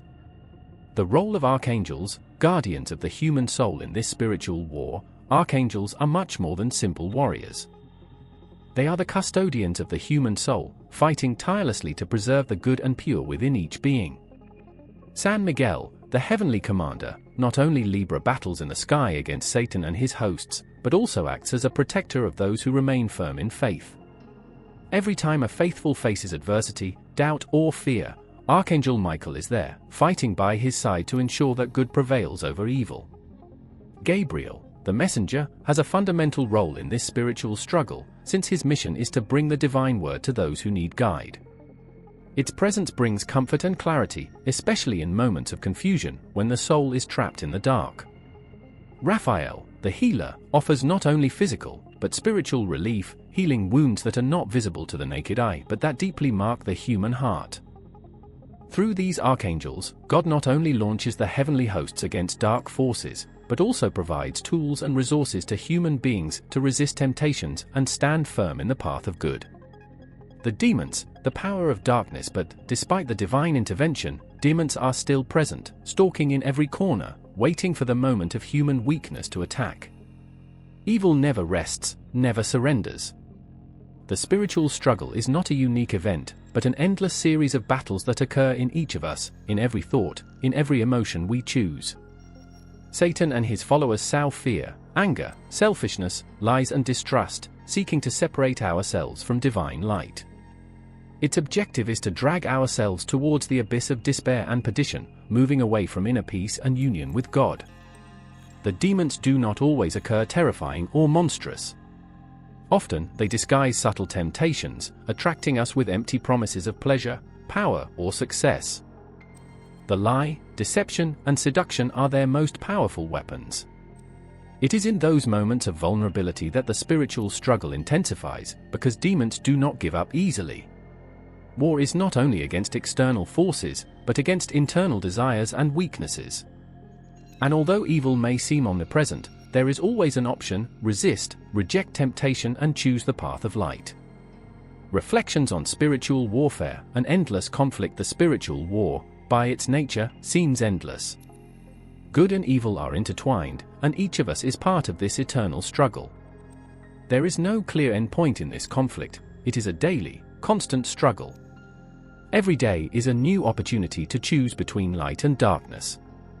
Each action, every word, every thought is a battle that can lean towards good or evil.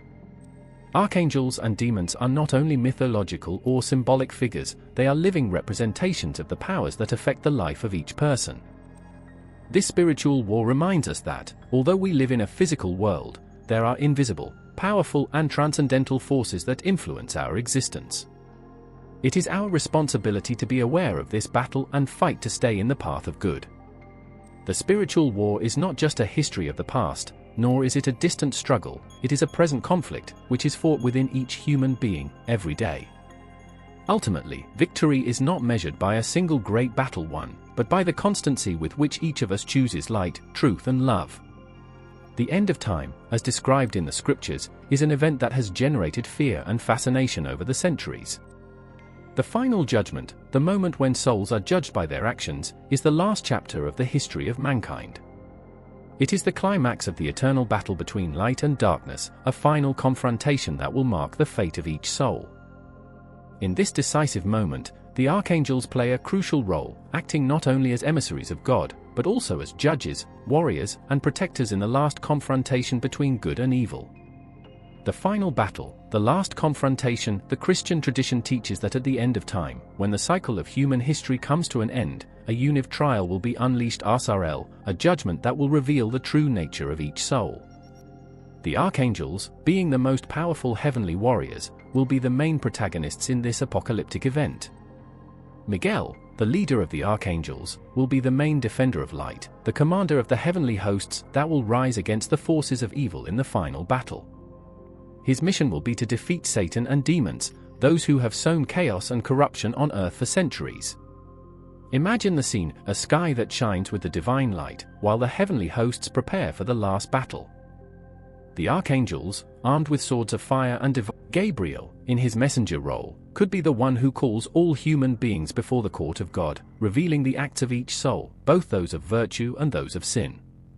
With his heavenly clary, his sound will resonate throughout the universe, summoning all the living and dead. Each soul will be judged with impartiality, and the judgment will be a manifestation of divine love and justice. In this apotheosic scene, the archangels will also play a spiritual guidance role. Raphael, the healing healer, could be present to heal the spiritual wounds of those who, regret, seek salvation. He will act as the remedy for souls that, even if they have sinned, have sincerely regretted, offering comfort and hope on their way to redemption. The victory of light, the triumph of good over evil, the final judgment, although terrifying, also brings with it a promise of redemption and renewal. It is the time when evil will finally be defeated. In this last confrontation, victory will not be only over demonic forces, but on the darkness that has overshadowed the human heart over the centuries. The light of the archangels will prevail, and the kingdom of God will be established in its glory and fullness. The triumph of archangels and heavenly hosts is the triumph of purity, justice, and love. Not only will they defeat in battle, but, with the final judgment, the fate of souls will be sealed forever. The righteous will be gathered with God in the kingdom of heaven, while the evil, those who chose to follow the dark forces, will be thrown into the abyss, to the place of eternal torment. The heavenly light will shine forever, and evil will be eradicated, leaving only peace, love, and harmony. The role of archangels in the restoration after the final victory. The archangels will continue to play a crucial role in the restoration of the divine order in the universe. Miguel, the heavenly leader, will finally close the doors of evil, making sure that never the demonic hosts can threaten the peace of creation. Gabriel will continue to be the messenger, carrying the news of reconciliation with God, while Raphael will heal and restore the well-being of the righteous. This event is not only an end, but a new beginning. The spiritual war will have ended, but the cycle of life, of light and love, will be renewed forever. The archangels, having completed their mission of protecting and restoring the divine order, will continue as the guardians of souls, ensuring the peace and justice of all created beings. Reflections on the final judgment. Although this event is described as the end of time, the final judgment represents a unique opportunity for humanity to approach the eternal truth. The battles freed in everyday life between good and evil will not be forgotten, and each soul will be judged according to their choice.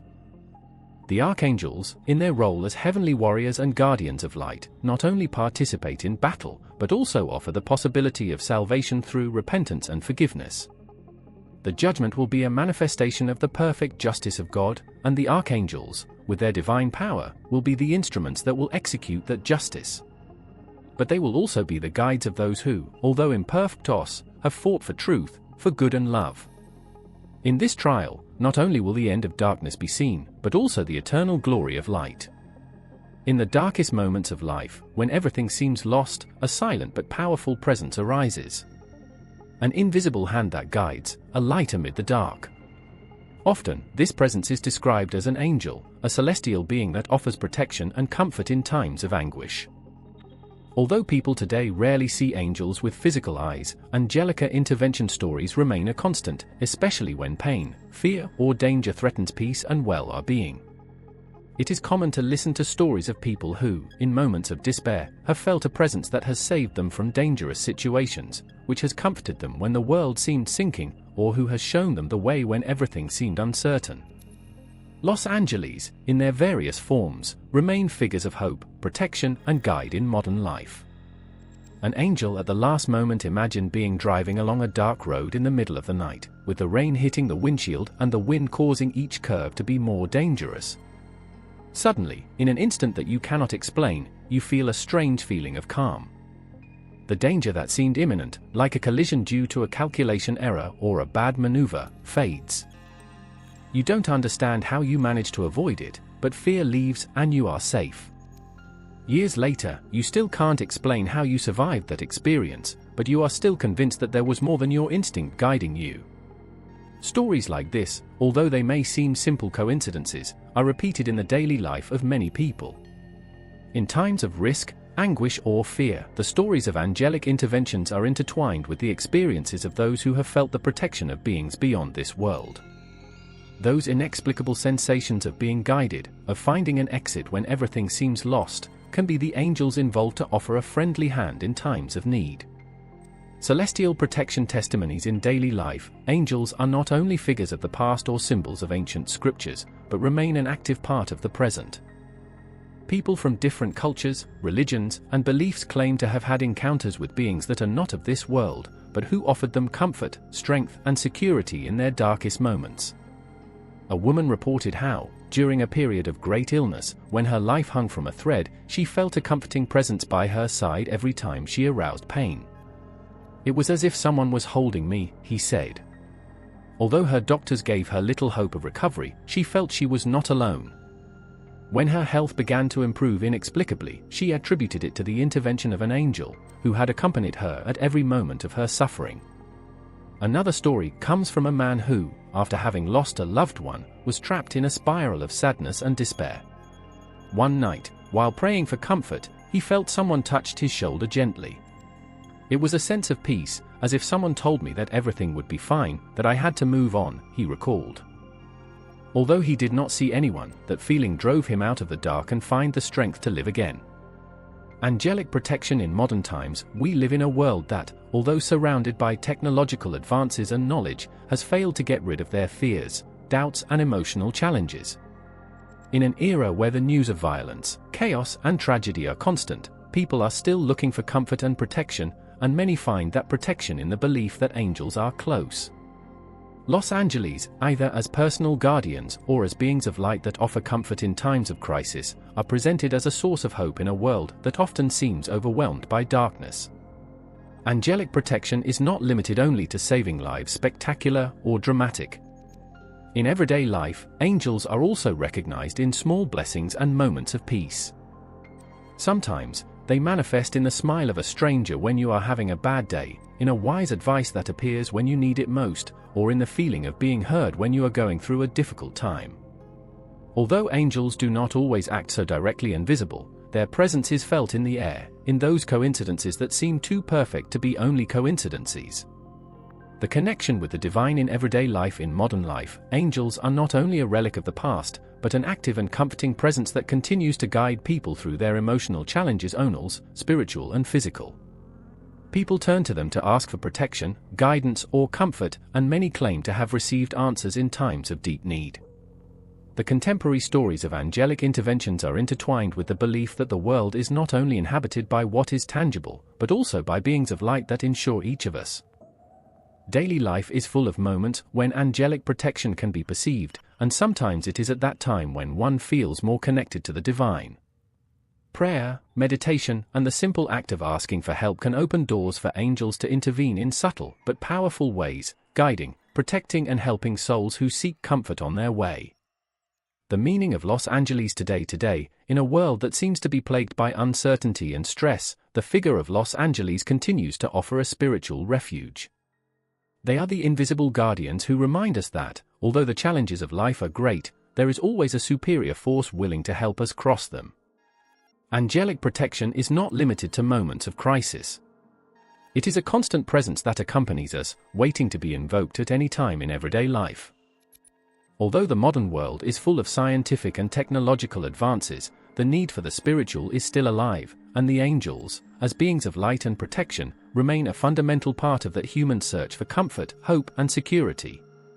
In the chaos of daily life, Los Angeles offer us a reminder: we are not alone. There is always someone who watches over us, even when we cannot see it with our eyes. In Jewish tradition, angels are not just mystical or allegorical figures, they are real beings, with a divine purpose, sent by God to fulfill His will and play a crucial role in the events that affect humanity, especially the people of Israel. Los Angeles, both in the Old Testament and in later texts, such as Kabbalah and Talmud, are described as messengers of God, protectors, and executors of their will. They are not autonomous or independent beings, but are completely subordinated to the divine will, acting as instruments in the hands of God to fulfill their design. Los Angeles in the Hebrew Bible. The presence of angels in the Hebrew Bible is significant. The Tanakh, which constitutes the basis of the Jewish tradition, is full of stories about angels that appear at crucial moments to intervene in the lives of human beings. Angels are not simply creatures of heaven, but have a direct connection with the events that occur on earth. In Genesis book, for example, Los Angeles announced the birth of Isaac to Abraham and Sarah. They are the same celestial beings who, later, visit Lot in Sodom, warning him about the imminent destruction of the city. In the Exodus, it is they who guide the Israelites through the desert, protecting them and directing them towards the promised land. The angels are, therefore, bearers of the will of God and active agents in the sacred history of the people of Israel. The archangels in the Kabbalah, a mystical current of Judaism that seeks to understand the divine secrets and spiritual realities beyond what is visible, gives Los Angeles a special place, especially archangels. In Kabbalah, it is understood that angels are not only beings created to carry out specific tasks, but also represent aspects of divinity itself. Each angel has a cosmic function that is related to a particular divine attribute. The three main archangels, Miguel, Gabriel, and Raphael, are considered the most important in Kabbalistic mysticism, and are associated with specific attributes of God. Miguel is the Archangel of Mercy, in charge of ensuring the well-being of the people of Israel and protecting him from enemies. Gabriel is the Archangel of Justice, who executes God's will more severely and is responsible for evidence and discipline. Raphael is the Archangel of Healing, whose mission is to heal both physical and spiritual wounds of those looking for restoration. In the Kabbalah, each angel has its own sphere of influence and is linked to a part of the divine body.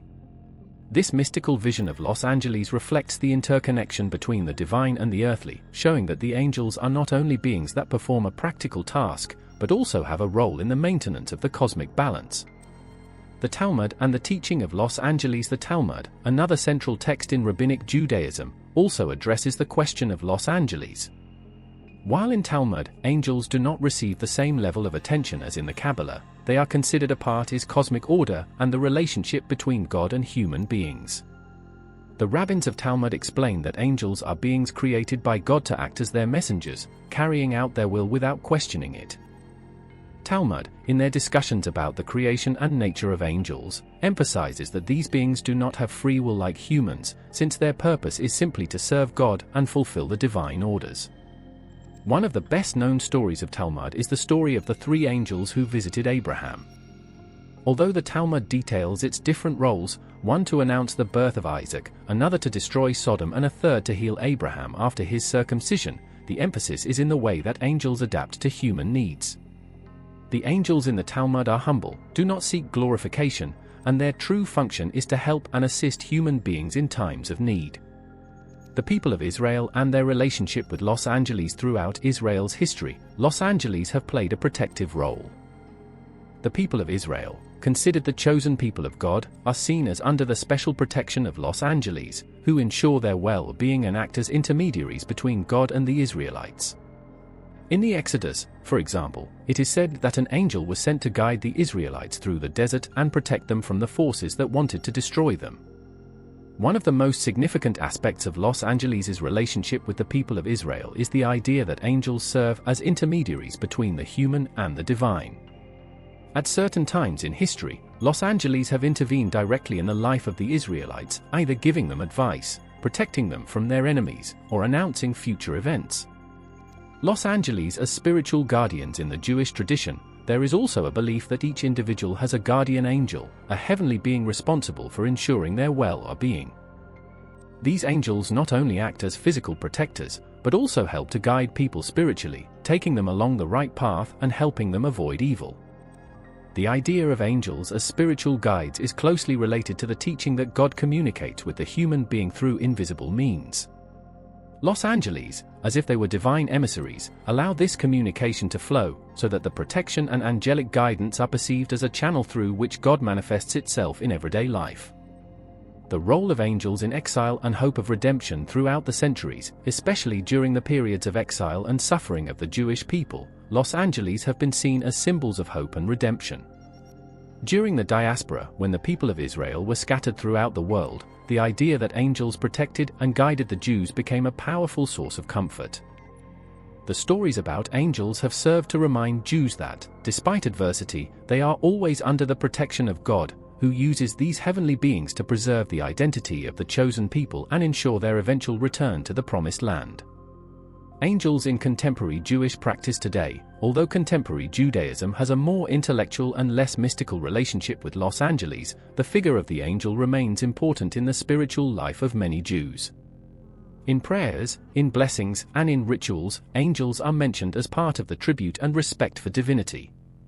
Through the practice of Kabbalistic meditation or simply in moments of prayer, Jews continue to recognize the importance of these divine beings as messengers and protectors. The relationship of Los Angeles with the people of Israel is, therefore, deep and multifaceted.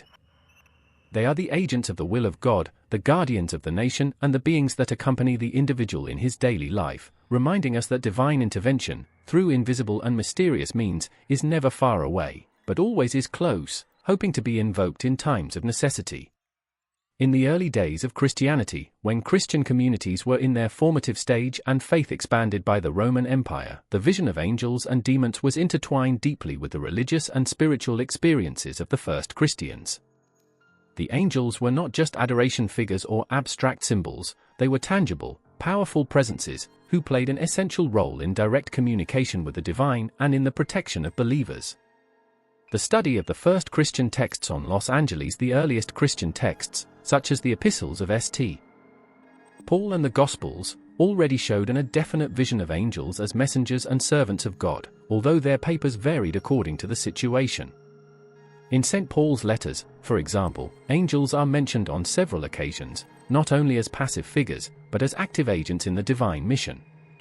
In Colossians 1 verse 16, St. Paul writes, "Because all things were created in it, those that are in heaven and on earth, visible and invisible, be they thrones, be domains, be they principalities, be powers, everything was created through him and for him." This verse underlines the universal function of Los Angeles as beings created to serve God and as instruments through which the divine will in the world is manifested. In addition to Pauline letters, in the Gospels, Los Angeles are messengers of hope and light carriers. In the Annunciation to the Virgin Mary, the angel Gabriel appears not only as the messenger who brings the news that it will be the mother of the Messiah, but like the one who carries with him a message from the promise of salvation. This event underlines the importance of angels in the transmission of the divine word, marking the beginning of redemption for all humanity.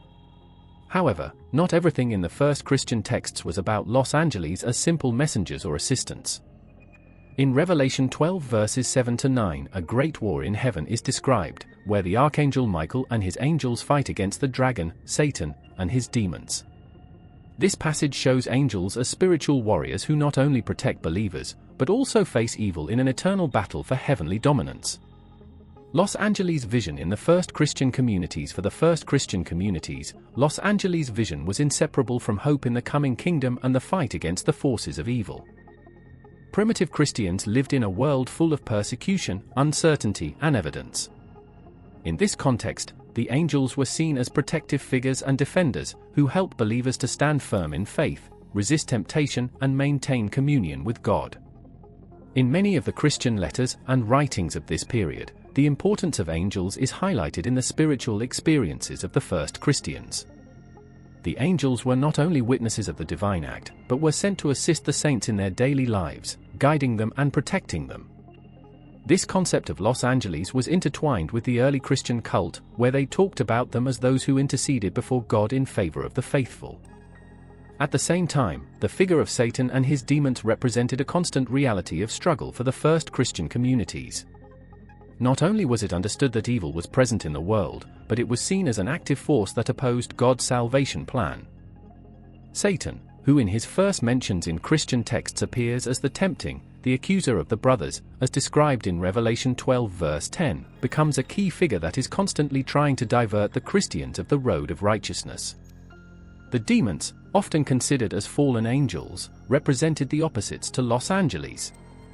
While angels were sent by God to serve humanity and fulfill their divine plans, demons, under the leadership of Satan, tried to destroy the divine work, tempting human beings to fall into sin and perdition. This confrontation between angels and demons, between light and darkness, became a recurring theme in primitive Christian theology. The influence of Los Angeles in the daily life of the first Christians. For the early Christians, the angels were not simply distant and abstract figures, but had a tangible role in their daily lives. The angels were considered intermediaries between man and God, and many Christians believed that, by invoking Los Angeles, they could receive divine protection and direction. In the first churches and Christian communities, people often prayed asking for the assistance of Los Angeles to intercede in favor of peace, healing, and the liberation of evil. One of the ways in which Los Angeles was seen at this time was as beings of light, whose presence was perceived as a reflection of the glory of God. This spiritual vision of Los Angeles inspired believers to stand firm in faith, trusting that, although the world could be full of darkness and suffering, angels would always be present to help the faithful in their fight against evil forces. For primitive Christians, angels were a reminder of the promise of God's final victory over evil. The spirit of the fight against evil, a central theme that emerged from the Christian vision of Los Angeles and the demons in the early days of Christianity, was the constant struggle between good and evil. The angels were not only instruments of communication between God and human beings, but also had a crucial role in the spiritual battle that defined the very nature of creation. This battle, which began with Lucifer's rebellion and the fall of Los Angeles, continued through the generations of Christians, who saw their lives as part of that cosmic war in which each soul had a role to play. The demons, in their fight against angels and humanity, were seen as the forces that tried to corrupt and move the human beings of salvation. In this context, Los Angeles not only played a protective role, but also a role as spiritual warriors, fighting the temptations of the evil to ensure that the faithful could remain on the road to salvation. The theology of angels in the first centuries of Christianity stressed that the spiritual battle was not only a matter of life after death, but an active struggle that defined the eternal destiny of souls. The primitive Christians lived under the awareness that every thought, every action, and every prayer could be part of that war, and that the angels were there to guide them and protect them in their fight against the dark forces of evil. Thus, angels and demons were not only abstract theological concepts in primitive Christianity, they were living realities that influenced the daily life of believers, their faith, their hope, and their constant struggle to remain faithful to God's will in a world full of temptations and evidence. Throughout history, the figure of Los Angeles has been a spiritual bridge between the divine and the human, not only in the Judeo-Christian tradition, but also in several monotheistic religions and of different philosophical traditions. Although the concept of angels can vary, there is a constant, heavenly beings that play a mediating role between the human being and the divine. In this context, Judaism, Christianity, Islam, and Zoroastrism share similarities and differences in the vision of these spiritual beings. Los Angeles in Judaism. In Jewish tradition, angels are known as malachim, a term that means messengers. Unlike later monotheistic religions, Judaism considers that angels are subordinated beings to God, without their own will or power beyond what God assigns them. In the Hebrew biblical texts, Los Angeles appear in key moments in the history of the people of Israel, acting mainly as emissaries of God's will. One of the most prominent passages is the encounter with the three angels in Abraham's store, who give him the message that his wife, Sarah, will have a son, Isaac. This type of divine intervention, where angels serve as information channels or divine will, is common in Hebrew writings. Angels are not subject to worship, and their role is always subordinate to God, acting exclusively as messengers or agents of divine justice. In the Kabbalistic traditions of Judaism, Los Angeles acquire a deeper mystical dimension, being interpreted as cosmic agents that are part of the spiritual spheres that mediate between the Creator and the material universe. Here, the angels not only deliver messages, but also have the mission of maintaining the divine order in the world. Los Angeles in Christianity. In Christianity, angels play similar roles, but with a more personalized vision in many cases. While in Judaism, angels are more focused on the will of God, on Christianity Los Angeles, in particular the archangels, acquire a greater personality and distinctive character.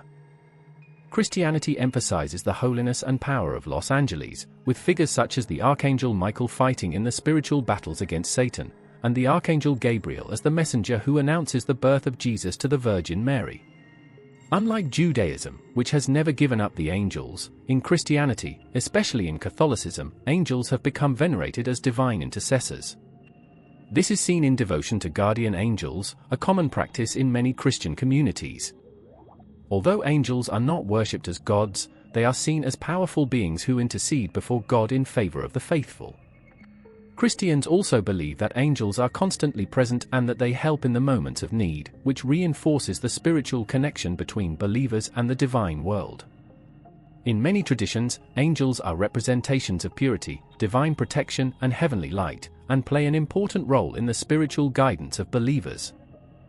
Los Angeles in Islam. In Islam, Los Angeles, known as Badika, are fundamental in Islamic theology, but present notable differences with the Judeo-Christian concept. In the Quran, Los Angeles do not have their own will, they are completely subordinated to God's will.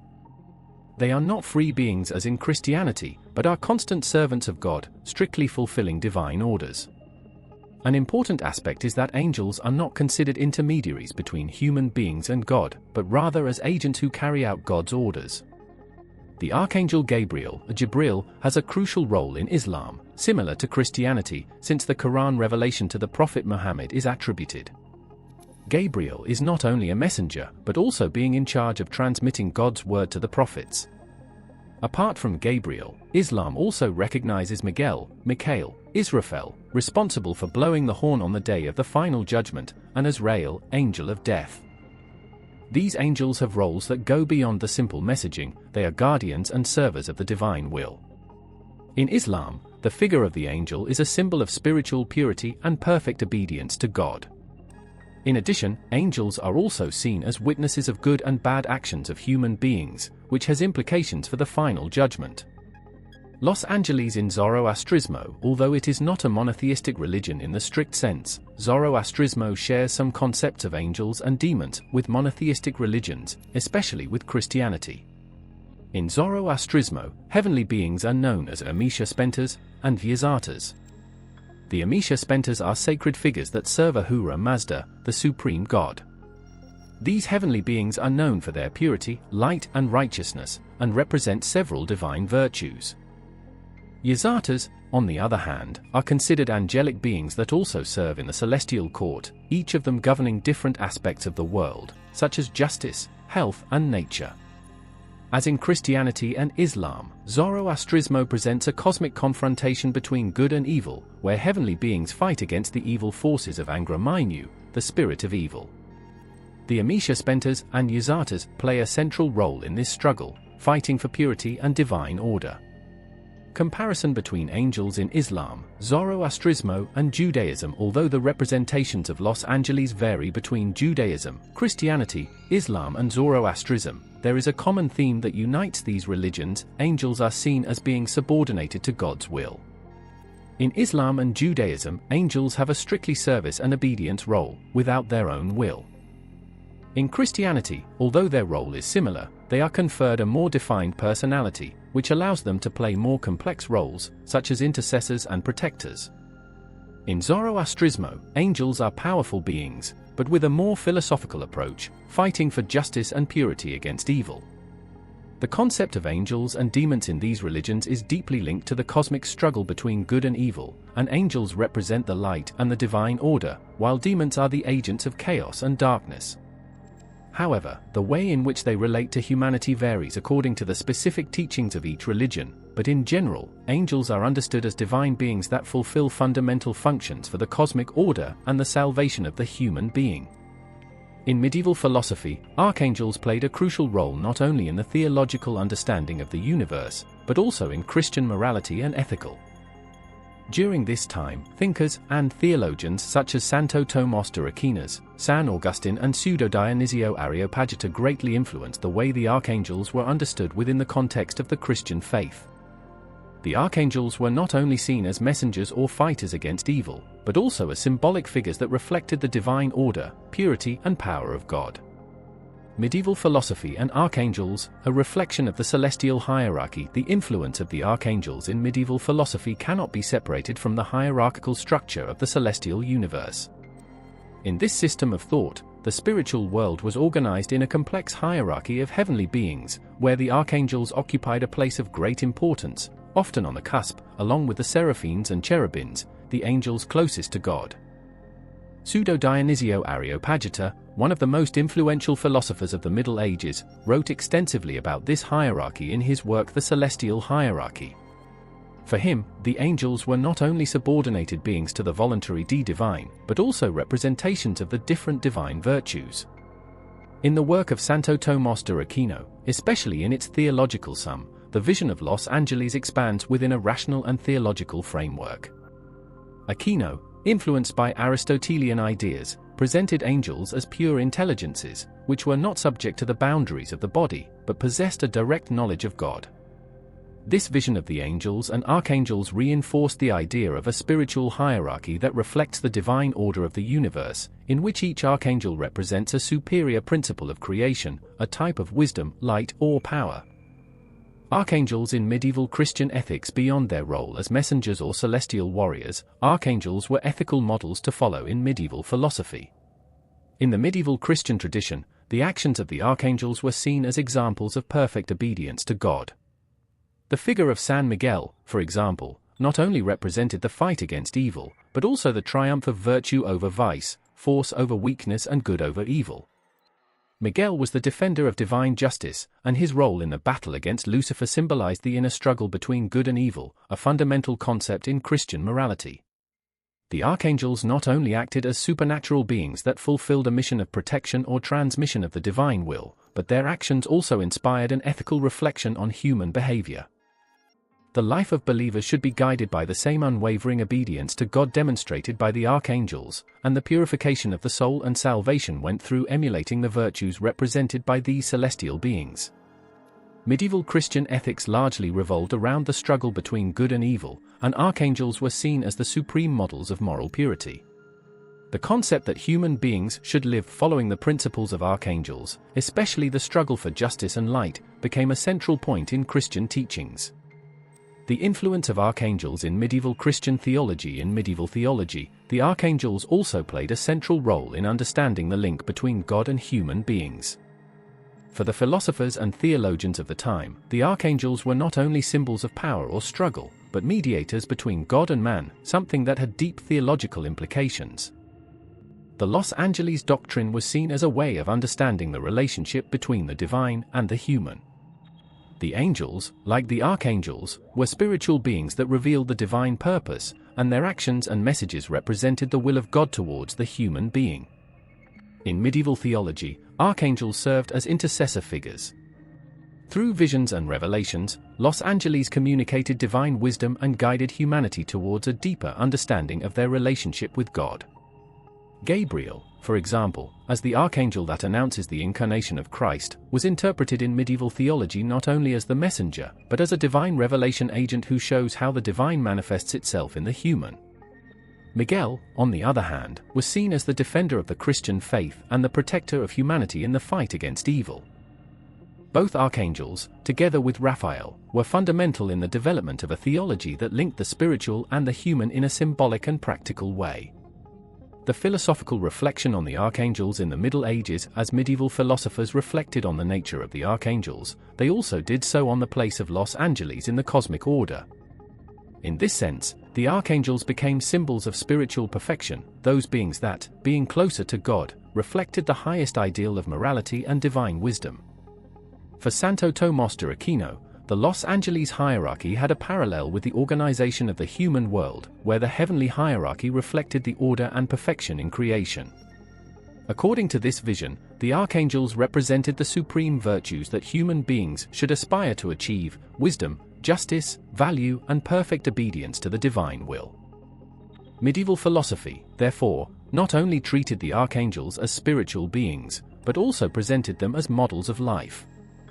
In a world dominated by existential doubts and spiritual struggles, archangels offered a hopeful vision of a divine and eternal order, where good prevails over evil, and where divine purity is From the first mentions in religious texts to their representation in art and popular culture, demons have been symbols of the darkest of human nature, reflecting fears, repressed desires, and the eternal struggle between good and evil.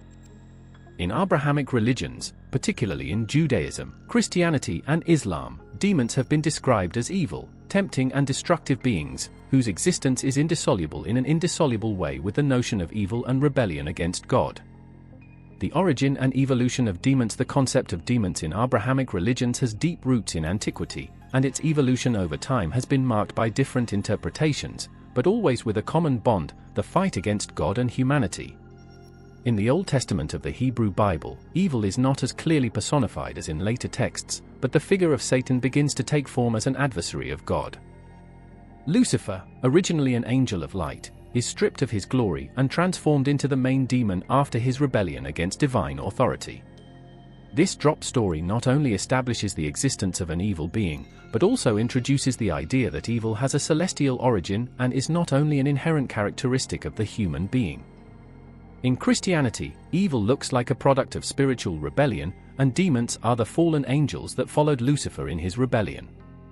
These demons are seen as agents of evil, whose efforts are to direct humanity towards temptation, darkness, and eternal suffering. The New Testament presents Satan as the tempting of Jesus, the adversary of humanity and the leader of the demonic hosts, who works tirelessly to corrupt the soul of people. On the other hand, in Islam, demons, known as shayatan, are created beings of fire that, like angels, have free will. Iblis, the leader of demons, refuses to prostrate Adam when God orders it, and as a result, he becomes the main enemy of humanity. The figure of Iblis and the shayatan represents temptation, deception, and rebellion against God, and their influence on human beings is seen as one of the main forces that divert people on the path of righteousness.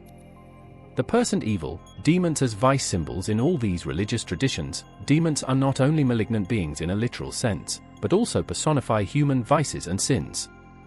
The figure of demons becomes a symbolic representation of those aspects of the human psyche that, if they are not controlled, can lead to personal and collective destruction.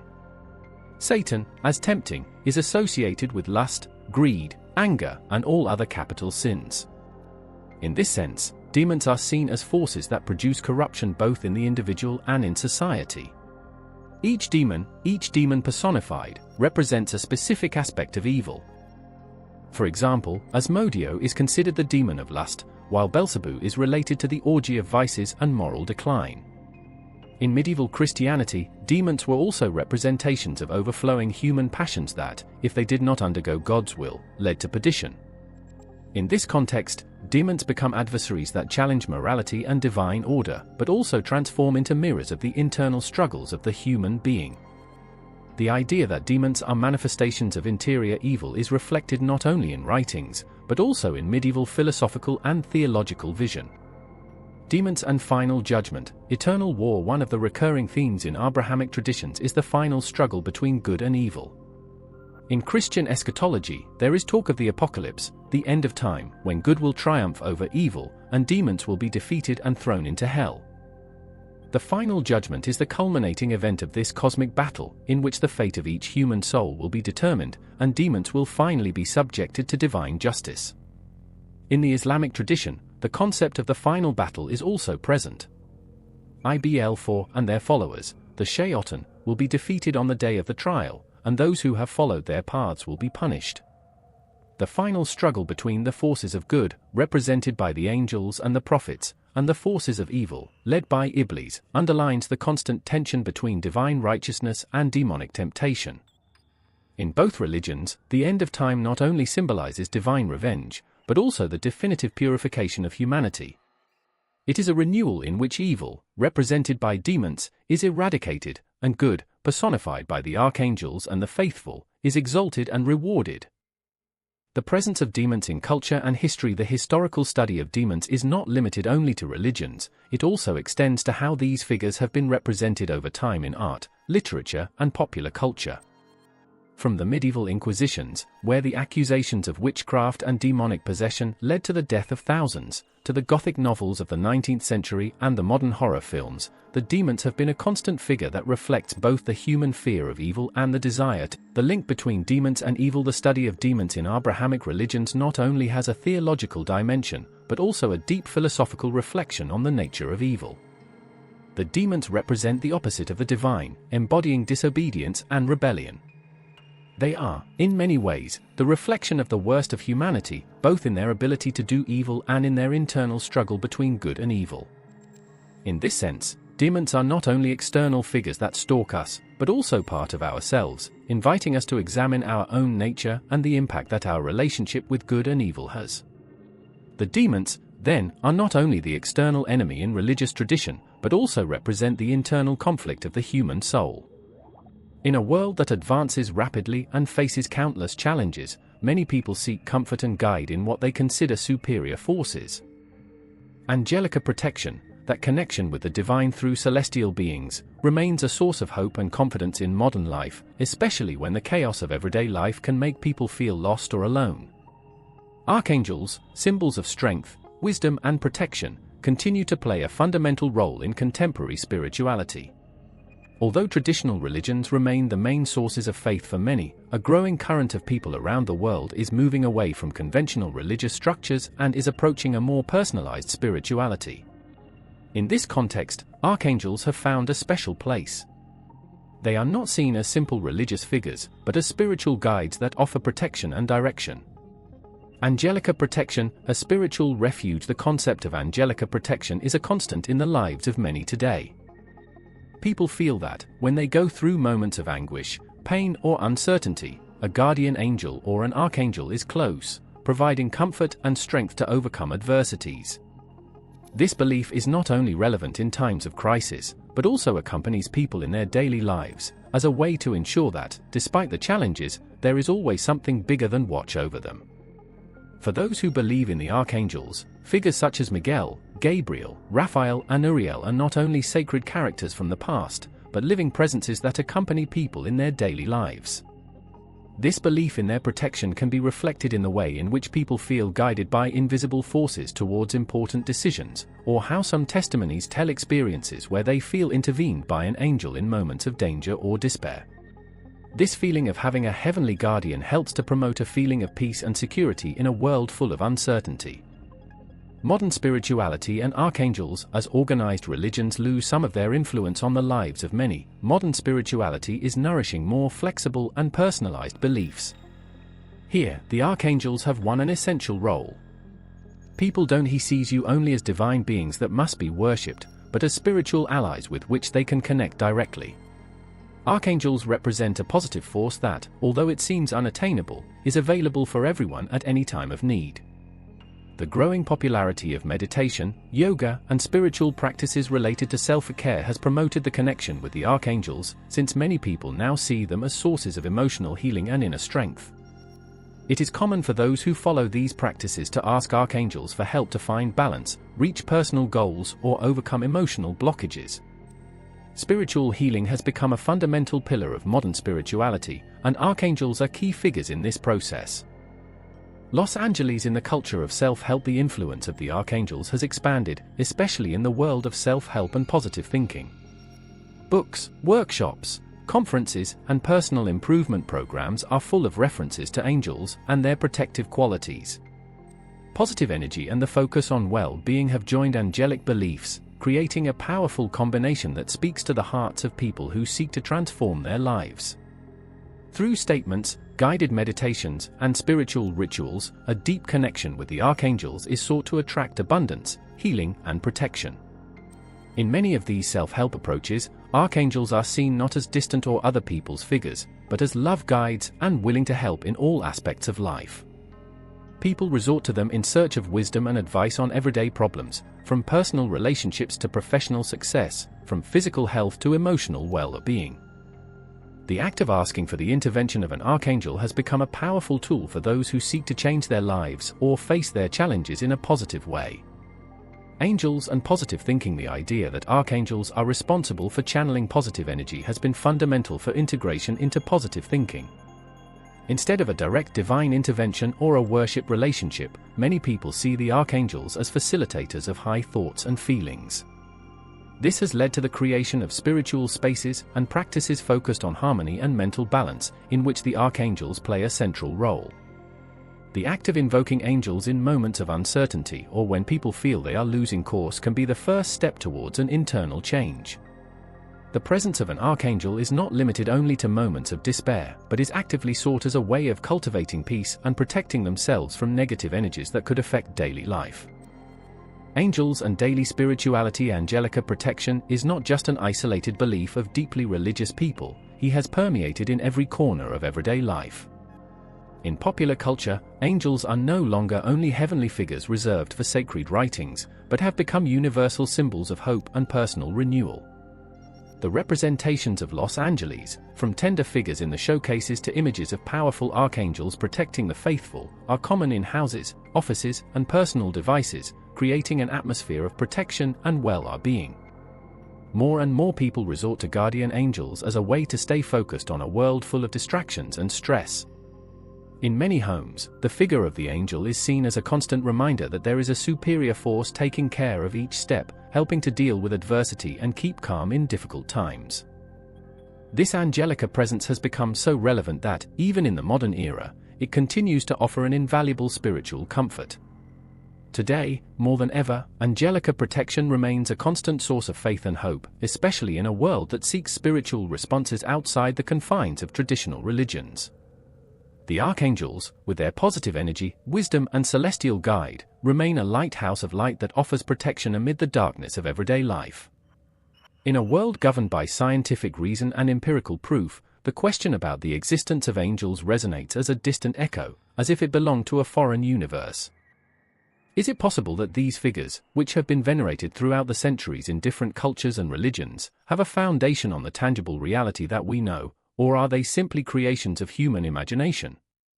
As science advances and explains many of the mysteries that were previously attributed to the supernatural, the concept of Los Angeles continues to be a controversial and mysterious theme. Science and the supernatural, a diffuse border. Science seeks answers through observation, measurement, and experimentation. However, spiritual experiences and beliefs in heavenly beings such as angels are outside the strict borders of science. Angels are spiritual beings, and as such, they cannot be analyzed with the same methods that scientists use to study the material world. Then, science faces a dilemma. How can a non-immaterial reality, such as that of Los Angeles, be verified or proven? The stories about encounters with angels or supernatural interventions have been reported by people throughout history, but are these experiences product of the imagination or an interpretation of the inexplicable? Or is it possible that angels exist in some way that we have not yet been able to detect or understand? Some argue that these experiences are the result of alterations in the brain, either by stress, depression, or even moments of great emotion. Science, in its eagerness to understand human behavior, has tried to unravel these experiences in terms of neurobiological processes. The spiritual vision, beyond the physical. On the other hand, many people who claim to have had angelic encounters argue that these experiences cannot be explained by science. For them, angels are not mere projections of the mind, but real beings that operate in a spiritual plane beyond our physical understanding. For those who profess deep faith, Los Angeles represent a manifestation of the divine, sent by God to provide protection, wisdom, and guide. This perspective feeds on millenary spiritual traditions that do not depend on scientific evidence, but on personal experience and faith.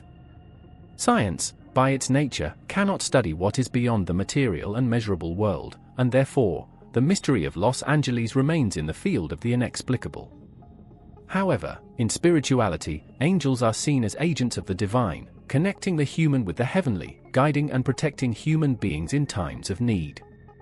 This knowledge, although intangible from the scientific point of view, is a fundamental part of the spiritual beliefs of many people. Contemporary perspectives, science and spirituality in today's world. In the 21st century, some people are beginning to look for a bridge between science and spirituality. There are theories that try to integrate angelic experience within a more scientific framework. Some scientists have suggested that what is perceived as an angelic manifestation could be related to certain frequencies of brain waves or even quantum phenomena. This interpretation, although not yet proven, points out a possible connection between spiritual experiences and certain physiological processes that occur in the brain. In addition, there are those who argue that angels could exist in a different dimensional plane that our current science cannot detect. According to theories about parallel universes or extrasensory dimensions, angels could live in a reality beyond ours, inaccessible by traditional observation means. In this sense, they could be intervening in our lives without having the ability to completely understand their nature. The science of spiritual knowledge. Is it possible to measure the invisible? Some contemporary researchers have begun to study phenomena such as media, experiences close to death, and spiritual sensations to try to understand the inexplicable through science. Although many of these experiences remain subjective and difficult to verify, advances in fields such as neuroscience, psychology, and quantum physics are opening new doors for a better understanding of the spiritual world. These disciplines are beginning to show that the human mind and reality are not as linear and simple as it once thought, which leaves space for possible explanations about the interaction between human beings and the divine.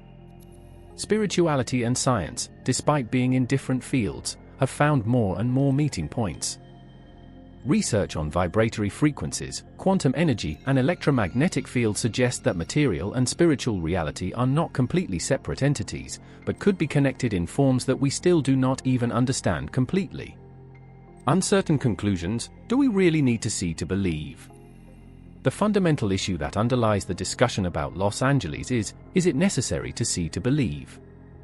While former science-eyed physical tests and faith feeds on personal experiences, there is something deeply human in the desire to connect with the unknown and the divine.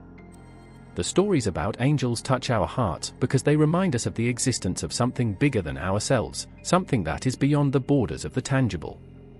People continue to live with the hope that, in such an uncertain world, angels are still present, although we cannot see them with our human eyes. Angelic intervention experiences are still lived as testimonies of faith and miracles, and many believe that this is a type of knowledge beyond what science can explain. In the end, the question is not whether angels exist, but how we choose to see them, as figures of faith or as inexplicable phenomena that, perhaps one day, science will understand. In a world that is increasingly mired in the speed of modern life, where science and reason seem to dominate knowledge horizons, the figure of the archangels continues to shine like a lighthouse of spiritual light and protection. These heavenly beings, which since ancient times have been represented as emissaries of the divine, maintain their presence in the heart of humanity, beyond the borders of traditional religions. In a world that often seems lost in the search for tangible responses, archangels continue to be symbols of hope, guide, and comfort. Although we live in an era where technology and materialism seem to be the dominant forces, the human need for spiritual connection has not disappeared. In times of crisis or doubt, many people resort to archangels in search of answers, comfort, or protection. This phenomenon transcends religious divisions, and their message of unconditional love and divine help reaches those who need it most, regardless of their spiritual background. The archangels not only occupy a central place in the sacred writings, but have also found their place in popular culture, self-help, and personal well-being practices. In a world that is increasingly moving away from the religious and goes into the field of secular, the figure of the archangels has proven surprisingly resilient. Despite the voices that cry out for a departure from the spiritual, the archangels remain an important symbol for those who seek a deeper meaning in their lives. Whether as symbols of protection, wisdom, or healing, the archangels provide a bridge between the divine and the human, reminding us that, even in the darkest moments, there is always light to guide us. In modern society, where stress, anxiety, and disconnection seem to be predominant diseases, archangels serve as reminders that, although the material world can be confusing or chaotic, there is always a superior force willing to guide us and give us comfort. Whether through meditation, prayer, or even art and music, their presence continues to touch the heart of those who seek a higher purpose amid the daily storm. Today more than ever, the figure of the archangels offers a space for reflection and inner healing in a world that often seems to lose its course. Although not everyone believes in their literal existence, the influence of these beings is still alive in the daily actions, in the small gestures of goodness, and in the inner strength that drives us to move forward. The archangels are still, for many, not only figures of the ancient religious tradition, but also spiritual guides that accompany us in our daily walk, offering us a light that continues to illuminate even the darkest corners of our being. Thus, in a world where everything seems to be constantly changing, the archangels remain as timeless symbols, reminding us that, regardless of the challenges they face, good will always find a path, and the divine light will never stop shining, guiding humanity towards a future of hope and harmony.